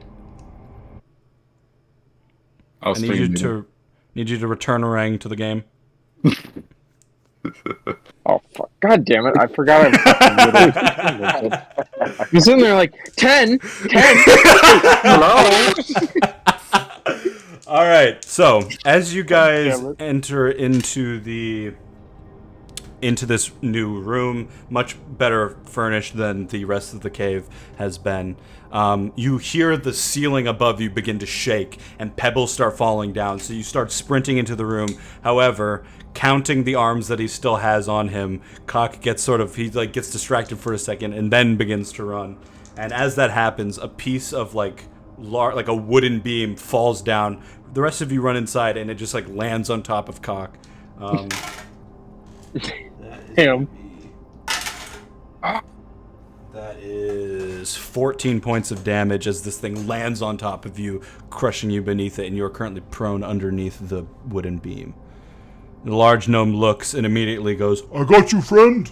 and runs up to try to pull it off. He begins to lift it, and he lifts it just enough to like sort of pull you out, and you're no longer underneath it, but you're still prone until you get up, and you feel immense pain on your lower body as your cock got crushed. Cock. Ah, my cock! The large gnome also says, "Oh, my cock," referencing you. Are there any enemies in the room, or is this just something that happened? No, there's no enemies. You just see the empty room. There's a door on the far end. There's also a bunch of, like I said, a bunch of barrels and like benches stacked up on top of each other in front of a different door. Should we go through the barricaded door or the door that's not barricaded, boys? And also your passage back into the caves where you came from is now covered in debris and fallen rock and stuff. I walk up to the barricaded door and try to rip the barricades off. Okay. Athletics check. Large gnome looks at you like, Why are you throwing their chairs around? 16. 16. You begin pulling things away. I Things are hate falling chairs. down into the room. You can now see, yes, there is a door behind here. And none of you can read Gnomish, right? Cock speaks Gnomish. Oh, you do? Yep. There's the Gnomish word for storage on this door. Fantastic. Yeah, so you just begin pulling away more stuff. The large gnome, realizing that there's a door behind there, walks up, just takes the large bench and throws it into the corner. One of you has to like move out of the way because he didn't see you there and like dodge this fucking bench, and just slams up against the wall and breaks in half, splinters going everywhere. And yeah, you freed this door, storage door. What is inside the storage? Do you open it? Yes. Yes. Yes. Okay, you open it, and inside the storage room are two sort of shelves, these two wooden shelves. It's not a big storage room. There's a small box on the lower shelf, and on the top shelf you see a piece of paper like rolled up into a scroll. I would like to take the scroll. Okay, you grab the scroll. I'd like to open it and also see if it is written in Gnomish, which I hope it is. Yep, you open it. It is written in Gnomish. Hell yeah. You see it. There's a little bit of writing and a picture. The writing describes a great battle between the gnome and Goliath people. You don't know when this battle took place, but it describes that there was like a great slaughtering where gnomes were basically almost turned extinct, and that's why they escaped off into the caves away from the rest of the Goliath villages.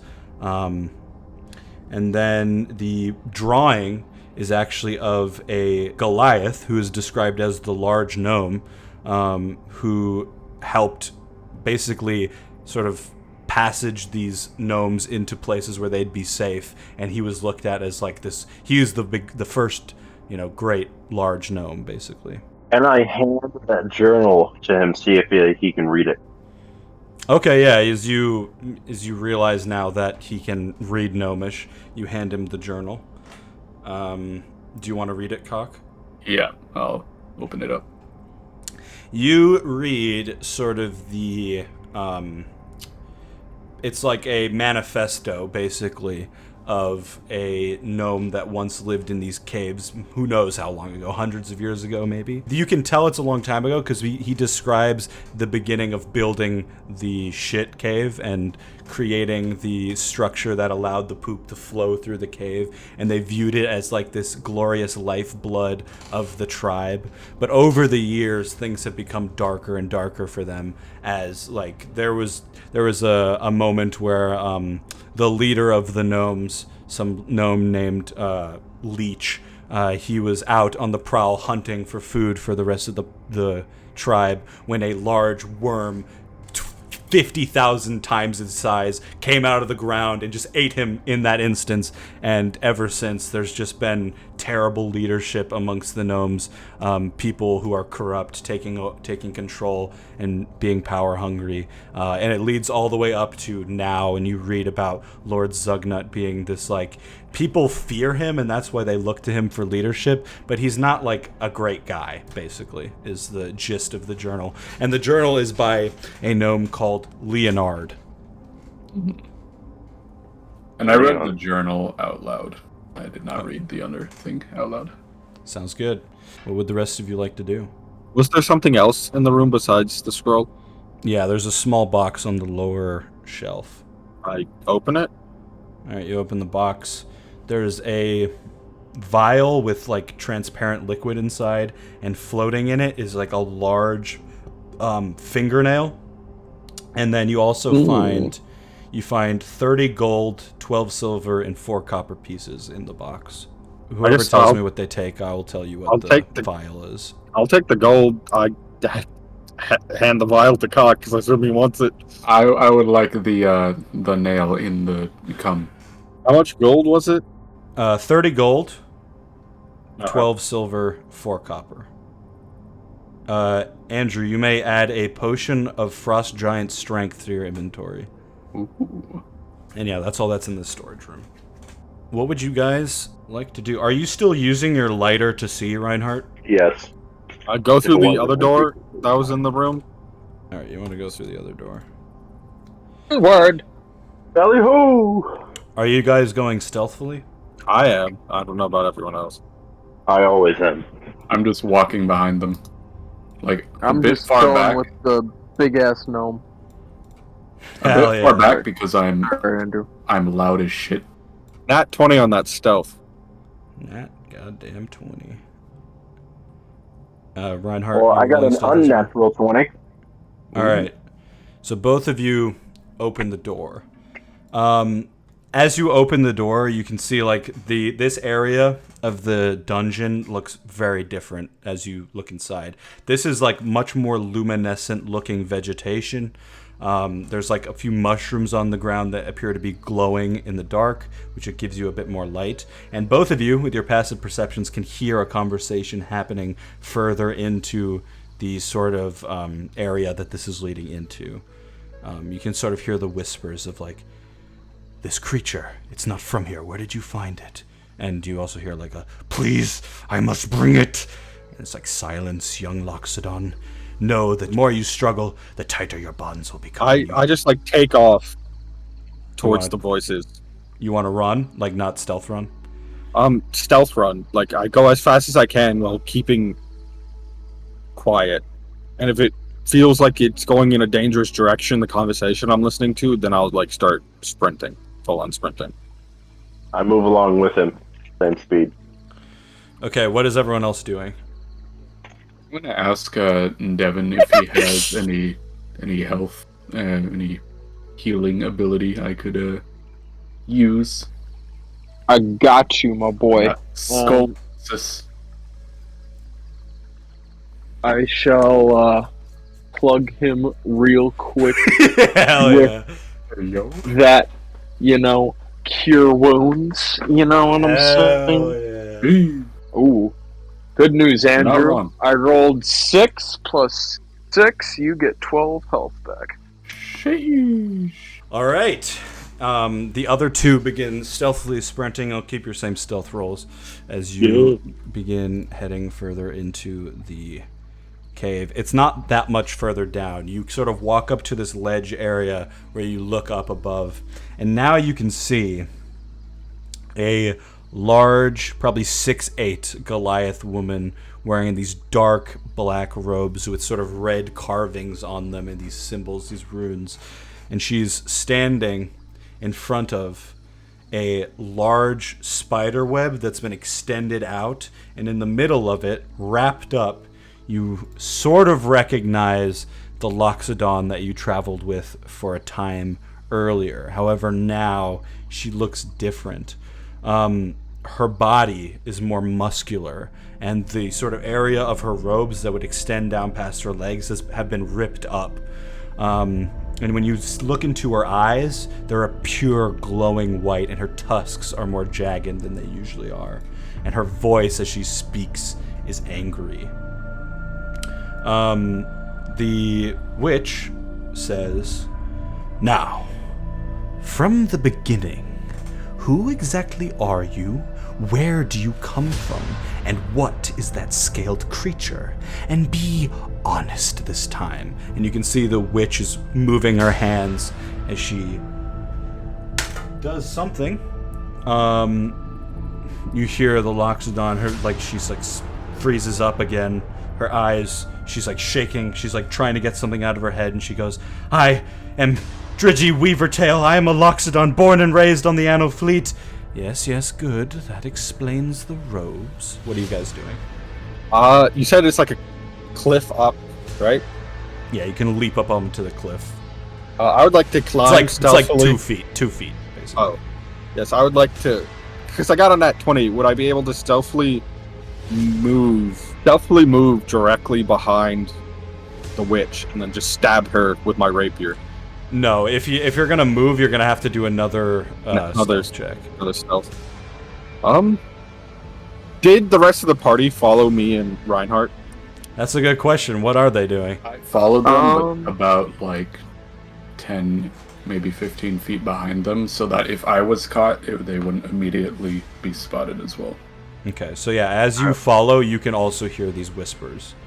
Do I see You the can child? definitely hear the voice of the Loxodon that you knew was your bodyguard. You do not see the Dragonborn, though. All right, I'm gonna 'cause put divine my backup favor plan on then my was mace. I was going to just fireball her and make sure I didn't hit anyone. But if I can't see him, I don't know where he is. Yeah. I guess I will try to stealthily get up on the ledge 20 feet away from her. All right, give me a stealth check. And Devon, are you with the rest of the group as well? Yeah, I was kind of tagging behind a little bit since I wasn't sure why they started running because I didn't get the. That will be eye to a that. 9. Does she see me as I approach? Another thing that happens, Devon and Cock, you notice the large gnome is also crouched, sneaking up behind you guys, and somehow, some way, he's being very quiet. He's You smurfing. wish- So you jump up onto the ledge, you look 20 around, feet away you start, from her. You start moving to about 20 feet away from her, and she just turns and goes, "Oh, who do we have here? I suggest you stop. Make a wisdom saving throw for me, Erebus. 9? Yeah. You stop. You stop moving completely. How far away from her am I? 20 feet, you said? Alright. And she just looks at you. Just for logistic reasons, is the child and the elephant within 20 feet of her? Passive perception. The elephant is with. Wait, hold on. Let me check. Actually, I don't want to just. She is within 20 feet. You don't see the child anywhere Okay. with your passive perception. And yeah, you just freeze in your steps. So what is the rest of the party doing as this happens? Are Flying up as well. we in the room yet or no? You're in the room. There's like a little cliff that's like 2 feet up that you guys are sort of like hiding under as he jumped up and ran over to her. I just want to know if you guys are like immediately acting or if you are waiting to see what happens. I'm gonna get up on the cliff. Wait. What? All right, you get up on Damn the it. cliff. Are you stealthing? No. All right. You get up on I'm the gonna just cliff. wait real quick. Get up on the cliff. Jacob is the perfect character to beat this wisdom roll with that 20 wisdom. She sees the turtle, she sees your robes, and she goes, "Oh, the Loxodon does have friends. Intriguing. Let's roll initiative." Would her focusing her attention on Cock be enough for me to try to break out of whatever she has me under? It lasts for a round, so at the start of a round you'll be free. Okay. So initiative. All of us? Yep. 8 for me. Wow, that was my first bad roll. I got a 7. Doesn't last forever. Eventually, you have to roll poorly. Yeah. I got a First 12. I got an 8 as well. At the start of the round, you guys just hear whispers from somewhere in the room saying, "Intruders, what would you wish from us, my lord?" Devon, what do you do? You're about 10 feet back, listening into your friends run up on this. Christ. I'm about. The return rang is about to be emanating. Do I have a line of sight? Or is it outside of my vision? Yeah, if you stand up and reveal yourself, you have a line of sight.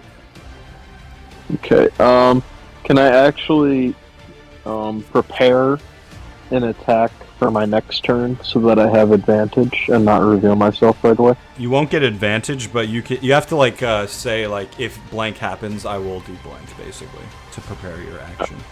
If someone spots you, attack them. Yes. Erebus. I get a chance to break free, right? Yes. Wisdom saving throw. Will you tell me what I have to beat, or is it a surprise? Just tell me what you get. You'll.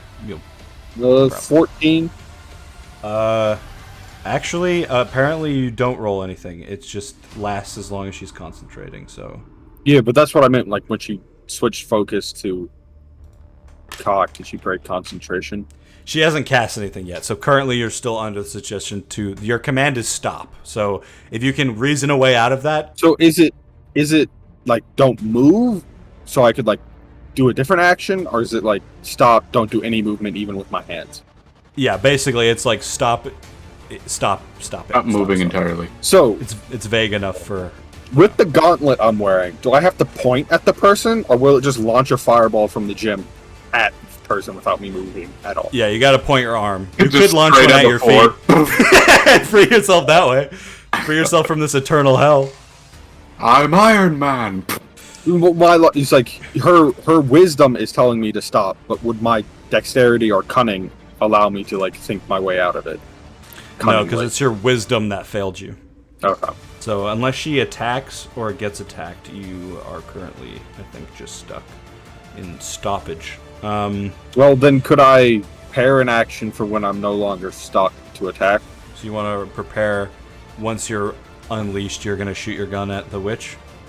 Once I'm unleashed, as long as no one's gotten within 20 feet of her, she's getting fireballed. Oh, okay. Cock is your go. How far away is she from me? 35 feet. Fantastic. Oh, you can't see her, can you? I can't see shit. I don't even know where I am. I will go in the direction of the voices. Okay, there's 2 different voices coming. Well, I guess... Which voice do you want to go in the direction of? There's like this I'll go weird... in the direction of my elephant bodyguard who stopped guarding my body. You want to go right up to her? I want to go in the direction of her. I don't know how close she is to me. And she's about 10 feet up in the air on these spider webs, just completely cocooned in the middle. Cocooned? I ask her if she... I'm like, hey, you look kind of different. Are you hurt or injured? She looks towards you and she says, "Free me! Free me and I will destroy this witch!" And you could just tell she's like infused with some sort of anger. Is that your full go? That was an action to talk, right? No. Like 6 seconds. You didn't get that much information, so you can still do an action. Okay. Then I will... Said she was 10 feet up? Yeah. Okay. And the webs are connected to, like, the ceiling, the walls, and the floor, or just... Yeah. Okay. It's sort of on a slant. Then I'll start swinging my flail around the ground area of the web to try to get some of that shit. Alright, roll damage on your flail. That's 16. Alright, you slice down onto the web with your flail. Each ball attaching to a different web and striking through it, and you see the web begin to give a bit as you do this. Reinhardt, is your go. Okie dokie. I'm gonna run up to Cock. I'm just gonna pair action in case I get attacked. If someone attacks me, I'm gonna toss a dart at them. Interesting, okay. Bullseye. On the next turn, another voice comes out. Say it. Say what you want. The witch speaks. Slay these creatures. I have business elsewhere. But she can't move because it's not her turn. You guys see down below, I don't know how many of you actually see this, but down below. I don't know which one of you can actually see this, but a large red glowing spider crawls out of the poo lake, like a crimson blood red spider, and it's got these 2 other skeleton spiders with it, and it says, yes, finally, use our power. And they're gonna move, and then the witch takes a few steps back and she runs off. Would that be enough to break the concentration on me? Nope, because she hasn't cast another spell yet. Then you hear another voice say, yes, sister. Yes. Unleash our power. And up top, above you guys, you see another group. This spider, also red, and the 2 spiders next to it are not skeleton. They're made of sort of fleshy pussy mix. And they will also approach the party. And these ones will actually attack since they didn't have to do dash. That's gonna be a... Are they range attacking or melee attack? melee. They're still a square away from me on the board. Yeah, the big spider that actually doesn't technically need to be next to you, but I will move the spiders closer. That's gonna be a 13 on the first attack, Erebus, which I don't think hits you. It does not. The next one's gonna be a 17. That hits. I rolled a 1, -1, doesn't do any damage to you. The next one will be an 18, which will do 3 damage. So the big spider reaches forward with one of its claws, swings at you. You dodge out of the way with your ninja stealth. The two other spiders come in and climb up on top of you. I'm just standing there. I can't dodge them. Oh, that's true. They have advantage. Okay, I'm gonna roll again. Oh no. Yeah, that one will. The large spider will hit you. This one does. This will probably free you from the thing, though. That's 16 damage. I'm down. They knock you down. That's the spiders go. Devon, it is now your turn. They have not spotted you. Closest spider to me is catching a returner ring. Alright, give me an attack roll. Shit. It just fell into the trash can. That is a 14. That'll hit. Which one are you attacking? Just the small one closest to you? Yeah, small one closest. And it does 7 damage.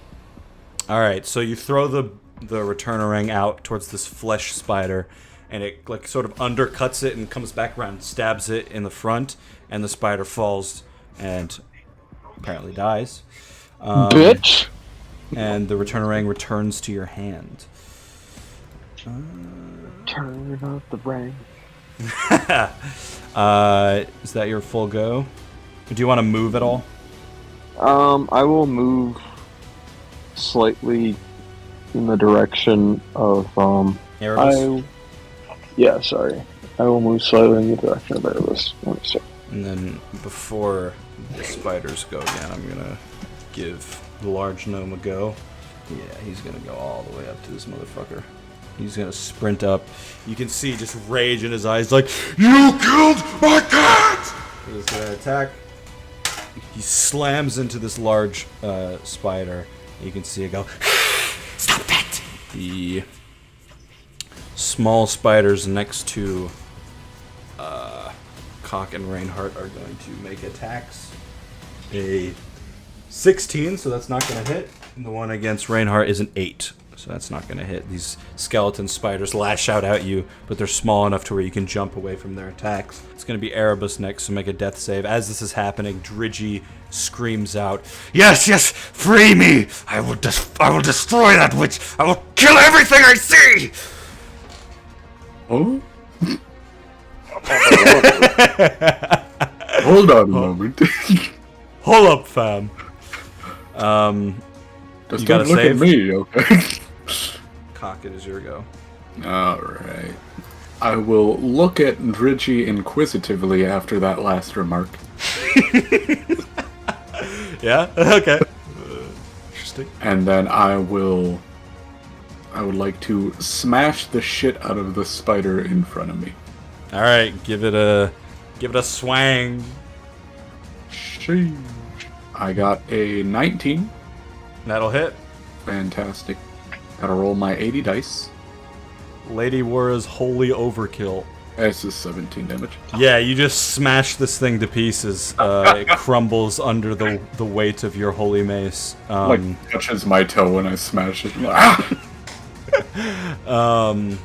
Yeah, that is your go, I assume. And Drigi shouts out to you, "No, no! Me! Swing at the web!" Reinhardt, is your go.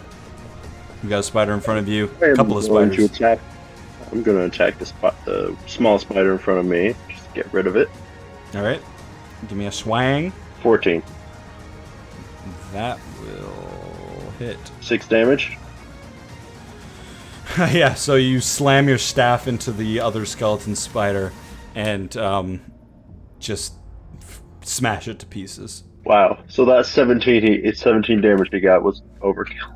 So 3 of the smaller spiders have been dealt with. The giant spider near you will turn in your direction, having seen the cat be dealt with, and will swing its pincer at you for a 15. Does not hit you, right? Nope. 18 now. The other one will turn towards the large gnome and attack him, which I believe will hit. So yeah, you see this spider sort of get up on its back 4 legs and swing all 4 of its arms down at the large gnome, and he looks like, Oh, shit! and all four stab into his chest, and he brings him to his knees, and he's like, "No, Lord Zugnut!" And he falls over, unconscious. Damn. I'm actually terrified of these spiders now.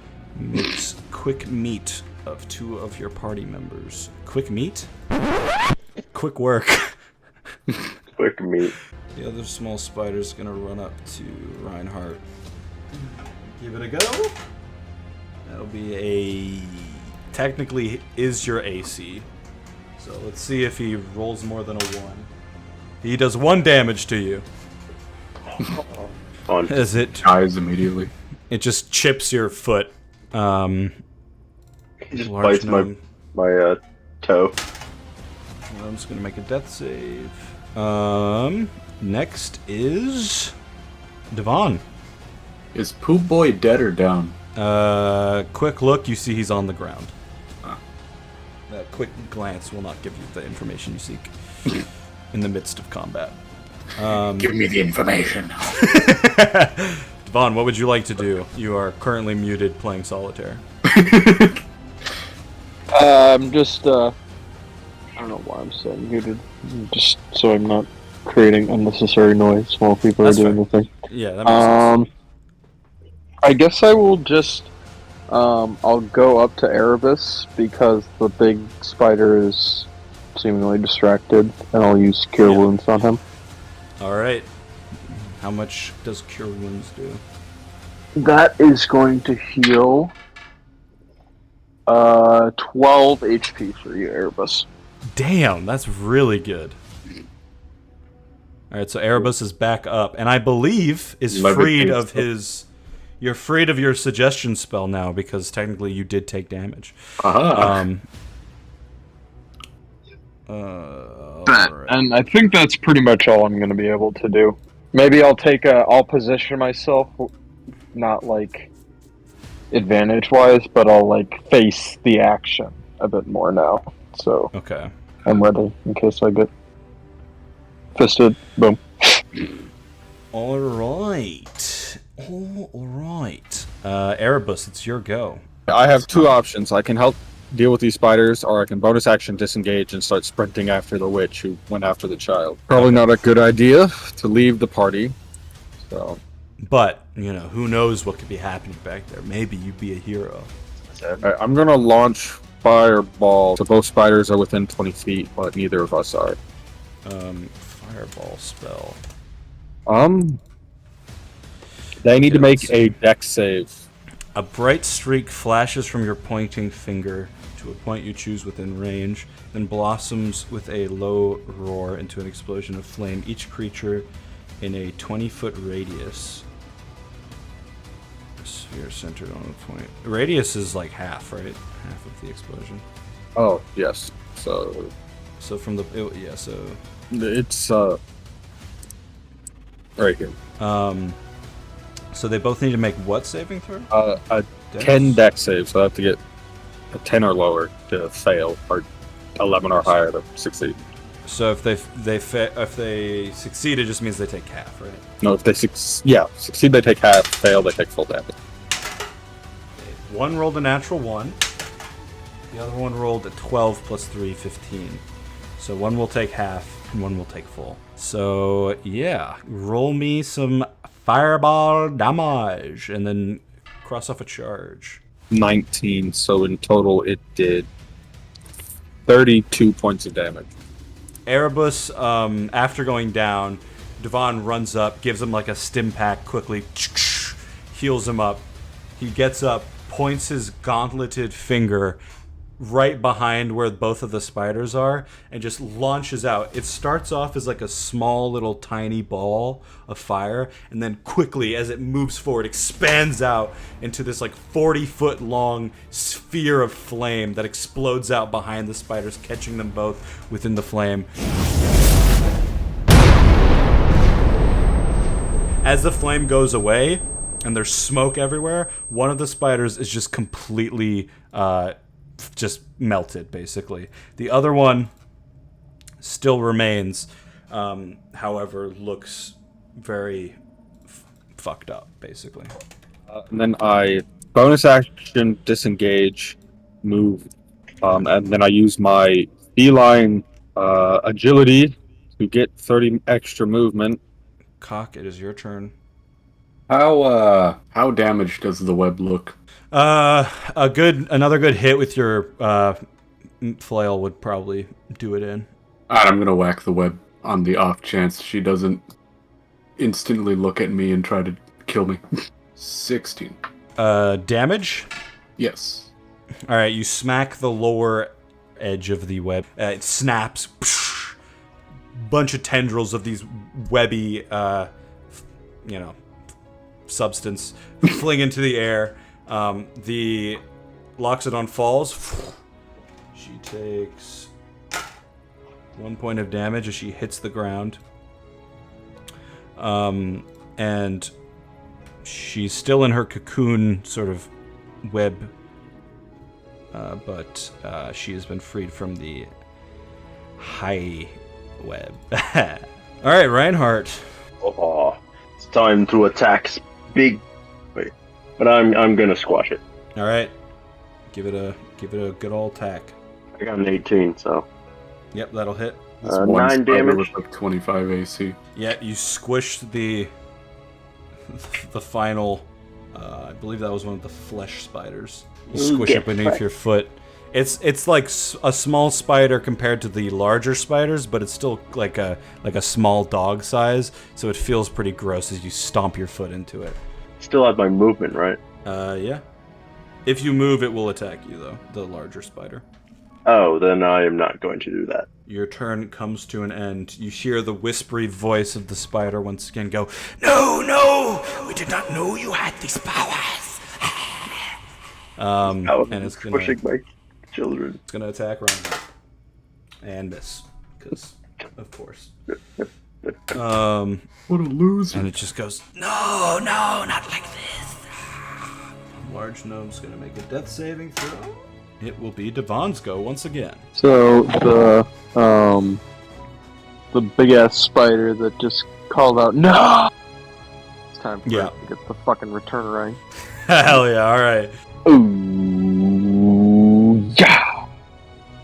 That is a 24. Get bonked, loser. That will hit. Get absolutely smack-a-doodle. It only did 4 damage, to be fair. Alright, so you launch the returnerang out. It goes towards the spider's head.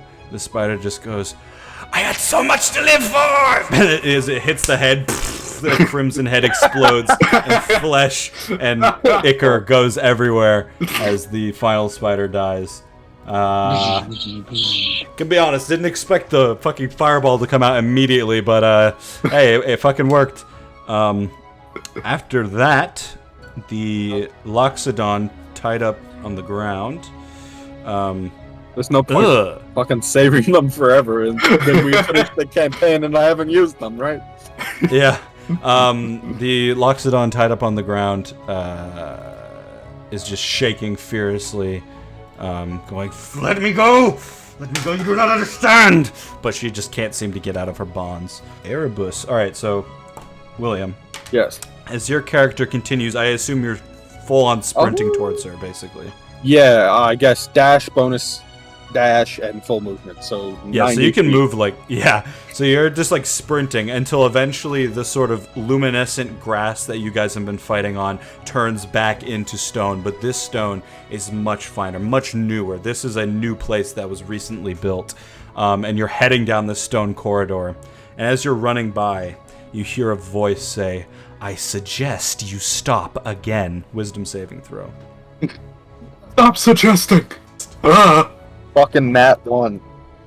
Alright, your body freezes up once again, and now you can see the witch walks out from around the corner, this hooded witch, and she just goes, "Please, if you would." She's standing right in front of me.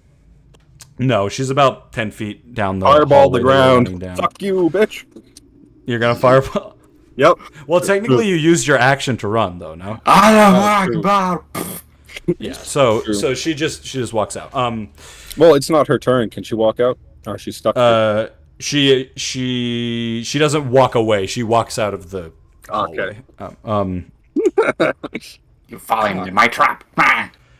Well, as I you mean, go. I have pretty high dex, so I might survive. I will instruct the others to stay out of Dridge's way. She's thrashing around on the ground like, you stupid turtle, get me out of here! And I will rip open her cocoon. Oh, okay. Yeah, you just... What are you using to rip it open? You just your arms? Yeah, my arms. Hey, athletics check, my boy. Oh, I got a natural 20. Alright, so you reach up towards her neck, begin to pull these white tendrils apart, and as her arms become free, she pushes you off of her, and try to get up on her legs, and she begins to rip off the rest in just panicked frenzy. You can see this elephant woman now has been freed, and she does not look the same as when you last saw her. I mean, her eyes are completely white. Her tusks almost look sharper than they did before, and her arms are muscular, and she just looks like she's not even paying attention to the rest of you. She's just like focused on whatever she's going after. As I can't actually heal anyone, I'm gonna go after Erebus. Alright, you start sprinting after him. Yeah. Alright, we'll just say that is your turn. We're pretty much out of initiative, but I'm just waiting to see if what happens with the large gnome. On the witch's turn, actually, she dashes away, basically, down the hallway. Alright, large gnome. Here's the moment of truth. Let's see. Something happens. Yeah, so Devon, it is your turn. What would you like to do? You want to throw the returnerang at the large gnome and end his suffering? Okay, I go up to the gnome and you spare the dying. Boom. Oh, perfect. What did you say to make me stop, Dylan? Stop. Again. Okay. The suggestion must be worded in such a manner to make the course of action sound reasonable. That doesn't sound reasonable to me, so I'm going to keep chasing after her. I didn't want to. I read the spell description. It has to... The suggestion must be worded in such a manner to make the course of action sound reasonable. Yeah, reasonable as in it's not like you're not like jumping off a bridge to kill yourself is what that means. Reasonable as in like they can't say shove a sword into your head, you know what I mean? I We take also it couldn't as... tell you to fly. Well, yeah, Yeah. but reasonable could also mean like they have to make it sound like it's a good idea to you. Then people could always just argue, no, I don't want to do that. Yeah. Otherwise, it kind of makes the point of rolling a save pointless, you know? Feasible is a better word. Well, I mean, I get a natural 20. No, I don't in do the that. future, maybe more than just... I think stop is too few words to make the suggestion seem reasonable. So maybe... You can only use one, though. No, it says 1 to 2 sentences. So... Oh, that They I get a did different not spell know. I will keep that in mind in the future.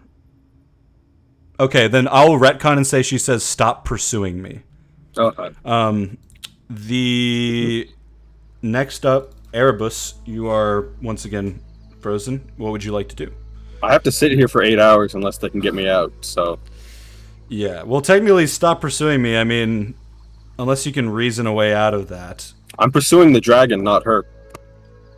Ah! Well, you don't know where the dragon is. Just runs past her. Fuck you. Well, okay, here's how I'd get around it. I know I can't get back out of this cave through the way we came because it's been blocked off by a cave-in, so I must assume the other exit is further along this way. Okay, you just wander forwards, basically. Yeah. Alright, Cock, what would you like to do? At this point, Dridgy has freed herself and is now sprinting off towards where Reinhardt and Erebus have gone. I'm gonna follow Dridgy. Okay, you guys begin to follow. And we can exit combat or initiative now because the large gnome has been stabilized. Devon, are you going to follow after the party or stay with the large gnome? If I stay with the large gnome for maybe like a couple seconds or so without using one of my healing spells, could I get it where they have like 1 HP and then we could follow? Just so that they're in the like slightly above, just being stable. Do you not have any more healing available? That's actually no. I do have a healing, but it's only the one left. So I'm kind of like, do I use it on him While or I'm do I running save away, it I'm for? gonna yell to Devon to ask if Shitboy's good or if he's dead. Hey yo, my boy, is you good? Is he or is he ain't? So you look down at the large gnome, you say, "Is you good?" And the large gnome's eyes close, sort of looking dazedly at you. It's just like, huh? Okay, I'm gonna take those as a no. Alright. Don't make me regret this. And I use my last cure wounds that I have available right now. Alright, how much healing does that do? Not as good this time. That's gonna be 9. Okay. And then It's better we than- will follow past that point. Yeah, he says, Thank you. and you guys begin pursuing. Okay, you guys head off. Eventually, you discover Erebus, who's sort of slowly tiptoeing down the hallway, looking to see if there's an exit nearby as you run into I him. turn to explain to them that I'm like, the witch took off down these corridors. She's put another suggestion on me that I can't follow her, but if you follow her and then I follow you, we can get there. The large gnome says, If I punch you, will that free you from the spell? Maybe I should just fuck him in the head. he's like revving his fist up, waiting for you to say something. Works? I don't know how the spell works. Is it any damage or? Probably, yeah. He rolls a 19 to hit you. Oh, I mean, I didn't answer him. No, he just does it. Yeah, a 19 hits me. All right, you take 5 damage, All right, great. Now I'm at and you are freed from the spell. 7 health. He punches you in the face. Did that work? Yes, it did. Unfortunately. All right. The large gnome takes a step back, seeing the fun that he has had is not viewed the same way as everyone else. I jump up in front of the gnome in an attempt to high five him. Okay, he's gonna swing his high five at you. I die.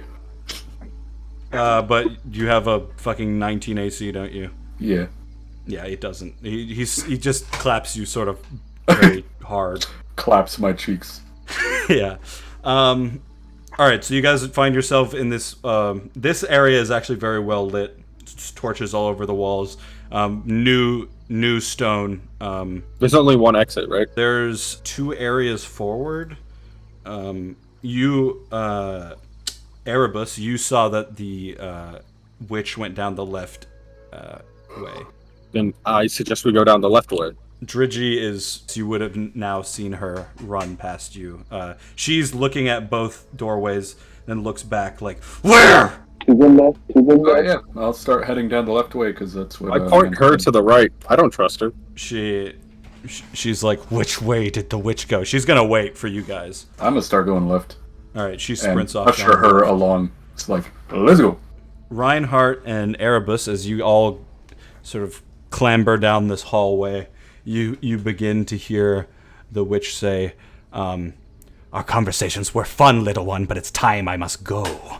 And you can just hear like gatherings of things, and then you hear a voice like, "Who's coming? Should I be worried?" No, I think they're here for you. You can hear just like packing of things, and you guys continue down the hallway. Coming. About 30 seconds go by.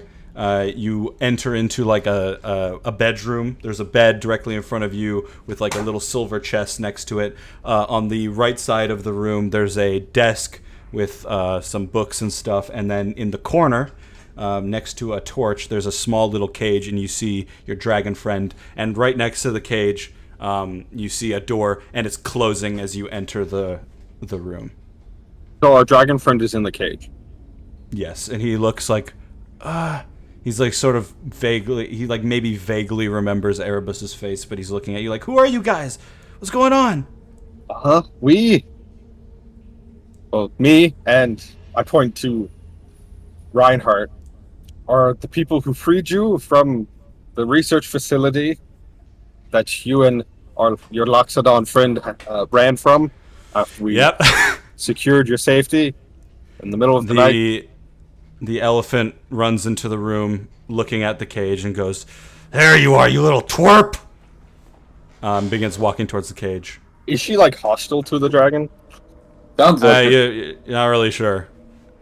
She just called him a twerp and expressed her desire to kill everything she sees. She's like, "Where's the key, you little dumbass?" And the Dragonborn's like, I don't know. Check the desk, man. This is what I get for trying to do a job. You run away from me, you little piece of shit. She starts going over to the desk. I'm just like, did you really run away from her? Roll an attack. Pull out my fist. I'm like, you better calm down if you don't want me to fireball this entire room to cinders. She looks at you, glowing white eyes, and just says, "Oh yeah? You're gonna kill everyone in here? For what? Don't be dumb." And she continues searching the desk. How big is the room? Not very big. Probably 30 feet across, 30 feet width. I enjoy having this mortal shell. Do you? Do you really? Surprisingly, yes. There's no fucking key here. Maybe the witch has it. I saw that door close. She looks over towards the door. Does it look like a regular door? Yeah, it's just a normal door. Dridgy runs up to it, opens it. "You damn bitch, where'd you go?" And starts running off down the hallway. I approach the cage, pull out my lockpicks. I'm like, it's always a second option, and just start lockpicking the cage. I'm gonna Alright, follow give me Digi. a sleight of hand. Alright, you chase off after the elephant woman. There we go. That's a good roll, finally. An unnatural 20. All right. So Cock, as you chase after chase after Drizzy, you're realizing even not just her physical appearance has changed. This was a very delicate, sort of put together woman when you met her. She is now just full sprint, ravenously running, just searching through this hallway as she runs. Erebus, you open the cage door. Dragonborn climbs out. I do remember you. I believe you're the first person I saw. Yes, you called me mother. Oh, did I? I apologize for that. You like to feel I understand waking up in unfamiliar circumstances is a bit scary for anyone who has it. Yeah, it's just like a haze. It's like I remember seeing your face, and the next thing I know, I'm out in some dusty area, and that elephant woman, I think she stopped to take a rest. I tried to get away. I ran towards the caves and met up with these gnomes, and they were all yelling at me, and I didn't know what to do. And then suddenly the elephant woman ran in. She was swinging at people, screaming. And I just tried to get away. I don't know. Yes, I think, based on the glowing eyes and the swelling of mass, she's probably possessed. Possessed with what? Some sort of unnatural energy to her body. Either she's under a spell, under a potion, something has taken over her body and she's no longer actually Dredgy. I don't know. I don't know her that well. The turtle that chased after her is her boss, so maybe he can get some answers. I hope so. So did the witch mention anything about opening a door to the plane of Dandry? No. She really just wanted to know what I was and where I came from. I told her I didn't really know. I remember waking up in some sort of lab, maybe, and then next thing I knew I was running away, and she didn't believe me. Should we get out of here? I turned to my 3 companion, 4 I guess you count the large gnome. Do we think the witch is enough of a danger that she needs to be ended before we leave, or do we just leave with... I'm sorry, I never got your name. Oh, me? Yes. Yeah, your guess is as good as mine, friend. Boss, The large gnome speaks up and says, I must slay the witch. This is my mission. and he's gonna head towards the door.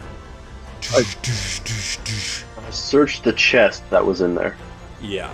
You open it up, you see there's like a bunch of old ragged clothes with like blood stains on them, but they seem to be like wrapped around something. I'm gonna open it up. Alright, you pull the clothes out, you start pulling them back. You see a broom. Like the type of thing you sweep the floor with. Did a witch's broom? Can we fly on it? And yeah, that's what you find in the chest. Well, all right then. I'm just gonna get back up. Well, kid, That was if I say you stay here, where it's reasonably safe, and we will pursue both the out of her mind elephant and the witch, and hopefully resolve this conflict so they are no longer a threat to this planet. Before you guys go, there was another voice in here. It kept talking to me. I had no idea where it was coming from. Could I do like a perception to see if I could see where it was possibly coming from? Yeah. Ooh, can I do one too? Yeah. And the mute also do one? If he wants to, yeah, he can. I got a natural 20 plus my Jesus. plus 5. God damn. What'd you get, Erebus? 13. Alright, so you're sort of looking in the area of back where you came, trying to look down the hallway. Maybe there's someone hiding. Don't see anything. Reinhardt, as you're looking around the room, your eyes land on something on the desk. Something very peculiar. You see what you first thought was just a leather journal, but you now see a human mouth has been sewn onto the front, and there's these runes written around it. That's the only other thing you see that's could make noise in here. I'm gonna walk over to it, and I'm gonna like point at Erebus and show him it. Okay, you do the military hand signals. Oh, Yeah. Alright, you walk up to it. It's a journal lying there. I open What it do you to do? see if there's anything written in it. Alright, you begin to open it and you're, whoa, stop that, stop. You don't just go around opening everything you see. Who said that? Just like, what happened? Do you say who said that? I look around to see if I notice anyone speaking. Otherwise, I assume I that's ask the book. if it's the mouth that's speaking. The Dragonborn says, yeah, that was the voice. Where did that come from? And he's looking around as well. You say, is that the mouth that's speaking? And it's like, the mouth? This mouth has a name, dickhead. Well, you haven't said shit. A weird name. I have said Alright, shit. what's I've said your name? stop feeling me up, buddy. So it is the What's your- journal that's talking. Do you close the book? Yeah. You close the book and you see the mouth now is moving. Yeah. All right. I'm a talking book. You never seen a talking book before? Put your Jesus. finger in his mouth. No, don't do that. All right. Where'd Ursa go? Ursa, the witch, That's a bit of an offensive term, but yes. the necromancer. Oh, she's kind of like she's in what do they call those things where there's a cult. bunch of people? Yeah, one of those. Occultist. Yeah, she kept talking about this sisterhood or something. Oh. Hey, if you see Ursa, can you let her know that don't forget me this time? Oh, she's straight up run off already. Oh, are you serious? Yeah. The Dragonborn has now he can't really see up onto the table. He's too short. He's like, "Can I see it? Can you?" I He's lower like, it. "Oh, so it's you that kid again." He's like, "What the hell is that?" What do you mean? What the hell is that? I'm a journal with a mouth on it. You never seen one of those before? can- Obviously, no. Otherwise, he would have known what you are. All right. Well, put me down. All right. I put him back on the desk. Who the hell are you guys anyway? A rescue party. Oh, perfect. I mean, look around. It looks like I need a bit of rescuing myself. What is your purpose as part of Ursa's venture here? Sorry. Well, first and foremost, I keep track of all of her daily meetings. No, I'm just kidding. I was used in a specific spell, apparently. I have this dark magic within me. This is what they tell me anyway. I don't actually get to see anything. I don't have eyes. This is bullshit to me. Was it? But there is one thing. If you take me with you, I will, and his mouth, tongue comes out. He's licking around. I'll do anything. No, he's like, Hey, yo. I have information on the people that Ursa works with. Maybe there's something I can tell you. I don't know. I hear things, man. The Dragonborn says, wait, so you can't say anything because you don't have eyes, but you can hear things even though you don't have ears? Hey, man, I don't understand the magic. I'm just a talking mouth on a book. You never seen one of those before? I've been over this. No, he hasn't. Have they succeeded in opening a door to the plane of Darnir? As you mentioned the Damdry plane, he's like, whoa, don't be throwing around words like that, man. Careful now. Why should I be careful? Well, you know, it's the land of the dead and all that. It's where the It's where the real bad folks go. And So her ritual was successful, and that's how she got the skeleton. Were the skeletons part of that ritual, or were those like her own summons from the plane? nah, man, I think that's some stuff that her cult grants her the power to do. No, there was something else. She kept talking about some mission she was going on. She doesn't usually go this far out into the waste, man. I can't believe she forgot me, man. This is bullshit. Yeah. Dragonborn is just like, watch your mouth, man. No, you watch your mouth, man. All you can do is watch my mouth, man. That's all I got. Be careful not to swear around children, or I'll duct tape your mouth shut. Oh, my bad, bro. Please don't duct tape. That's all I got, man. I don't even know what the hell duct tape is. I mean, what the heck? You're turning ducks into tape now. So yeah, Tape, not duct As- tape. But, you know. as you guys continue having this conversation with the journal, we'll sort of wrap up with Cock. You continue to chase after Drigi. She runs down this hallway, and eventually it sort of turns, and you can see at the end of this like cave area, you can finally start to see light at the end of the tunnel. And she just keeps sprinting like, if she doesn't have that key, I'm gonna come back and kill that fucking dragonborn lying piece of shit. Like, as like the light begins to hit Drigi, she like stops just completely, goes frozen still at the end of the tunnel. When I catch up to her, I will look to see why she stopped. Yeah, so what sort of things are you looking for? Are you just looking ahead into the tunnel? Or are you looking at her? I'm looking ahead into the tunnel to see if there's a reason she stopped. That is in front of us. You can now begin to see the wastes. You can see this is actually like a really good peak position, sort of high up in the hills. Down below, you can see maybe like a town or something, small village. You don't see the witch. However, when you sort of look back to see what exactly was happening you look at Drigi, you can see tears now in her eyes, and you can see they've gone back to normal. And like her arms are beginning to shrink, and her tusks are smoothing out again, and she just falls to her knees and begins to throw up on the ground.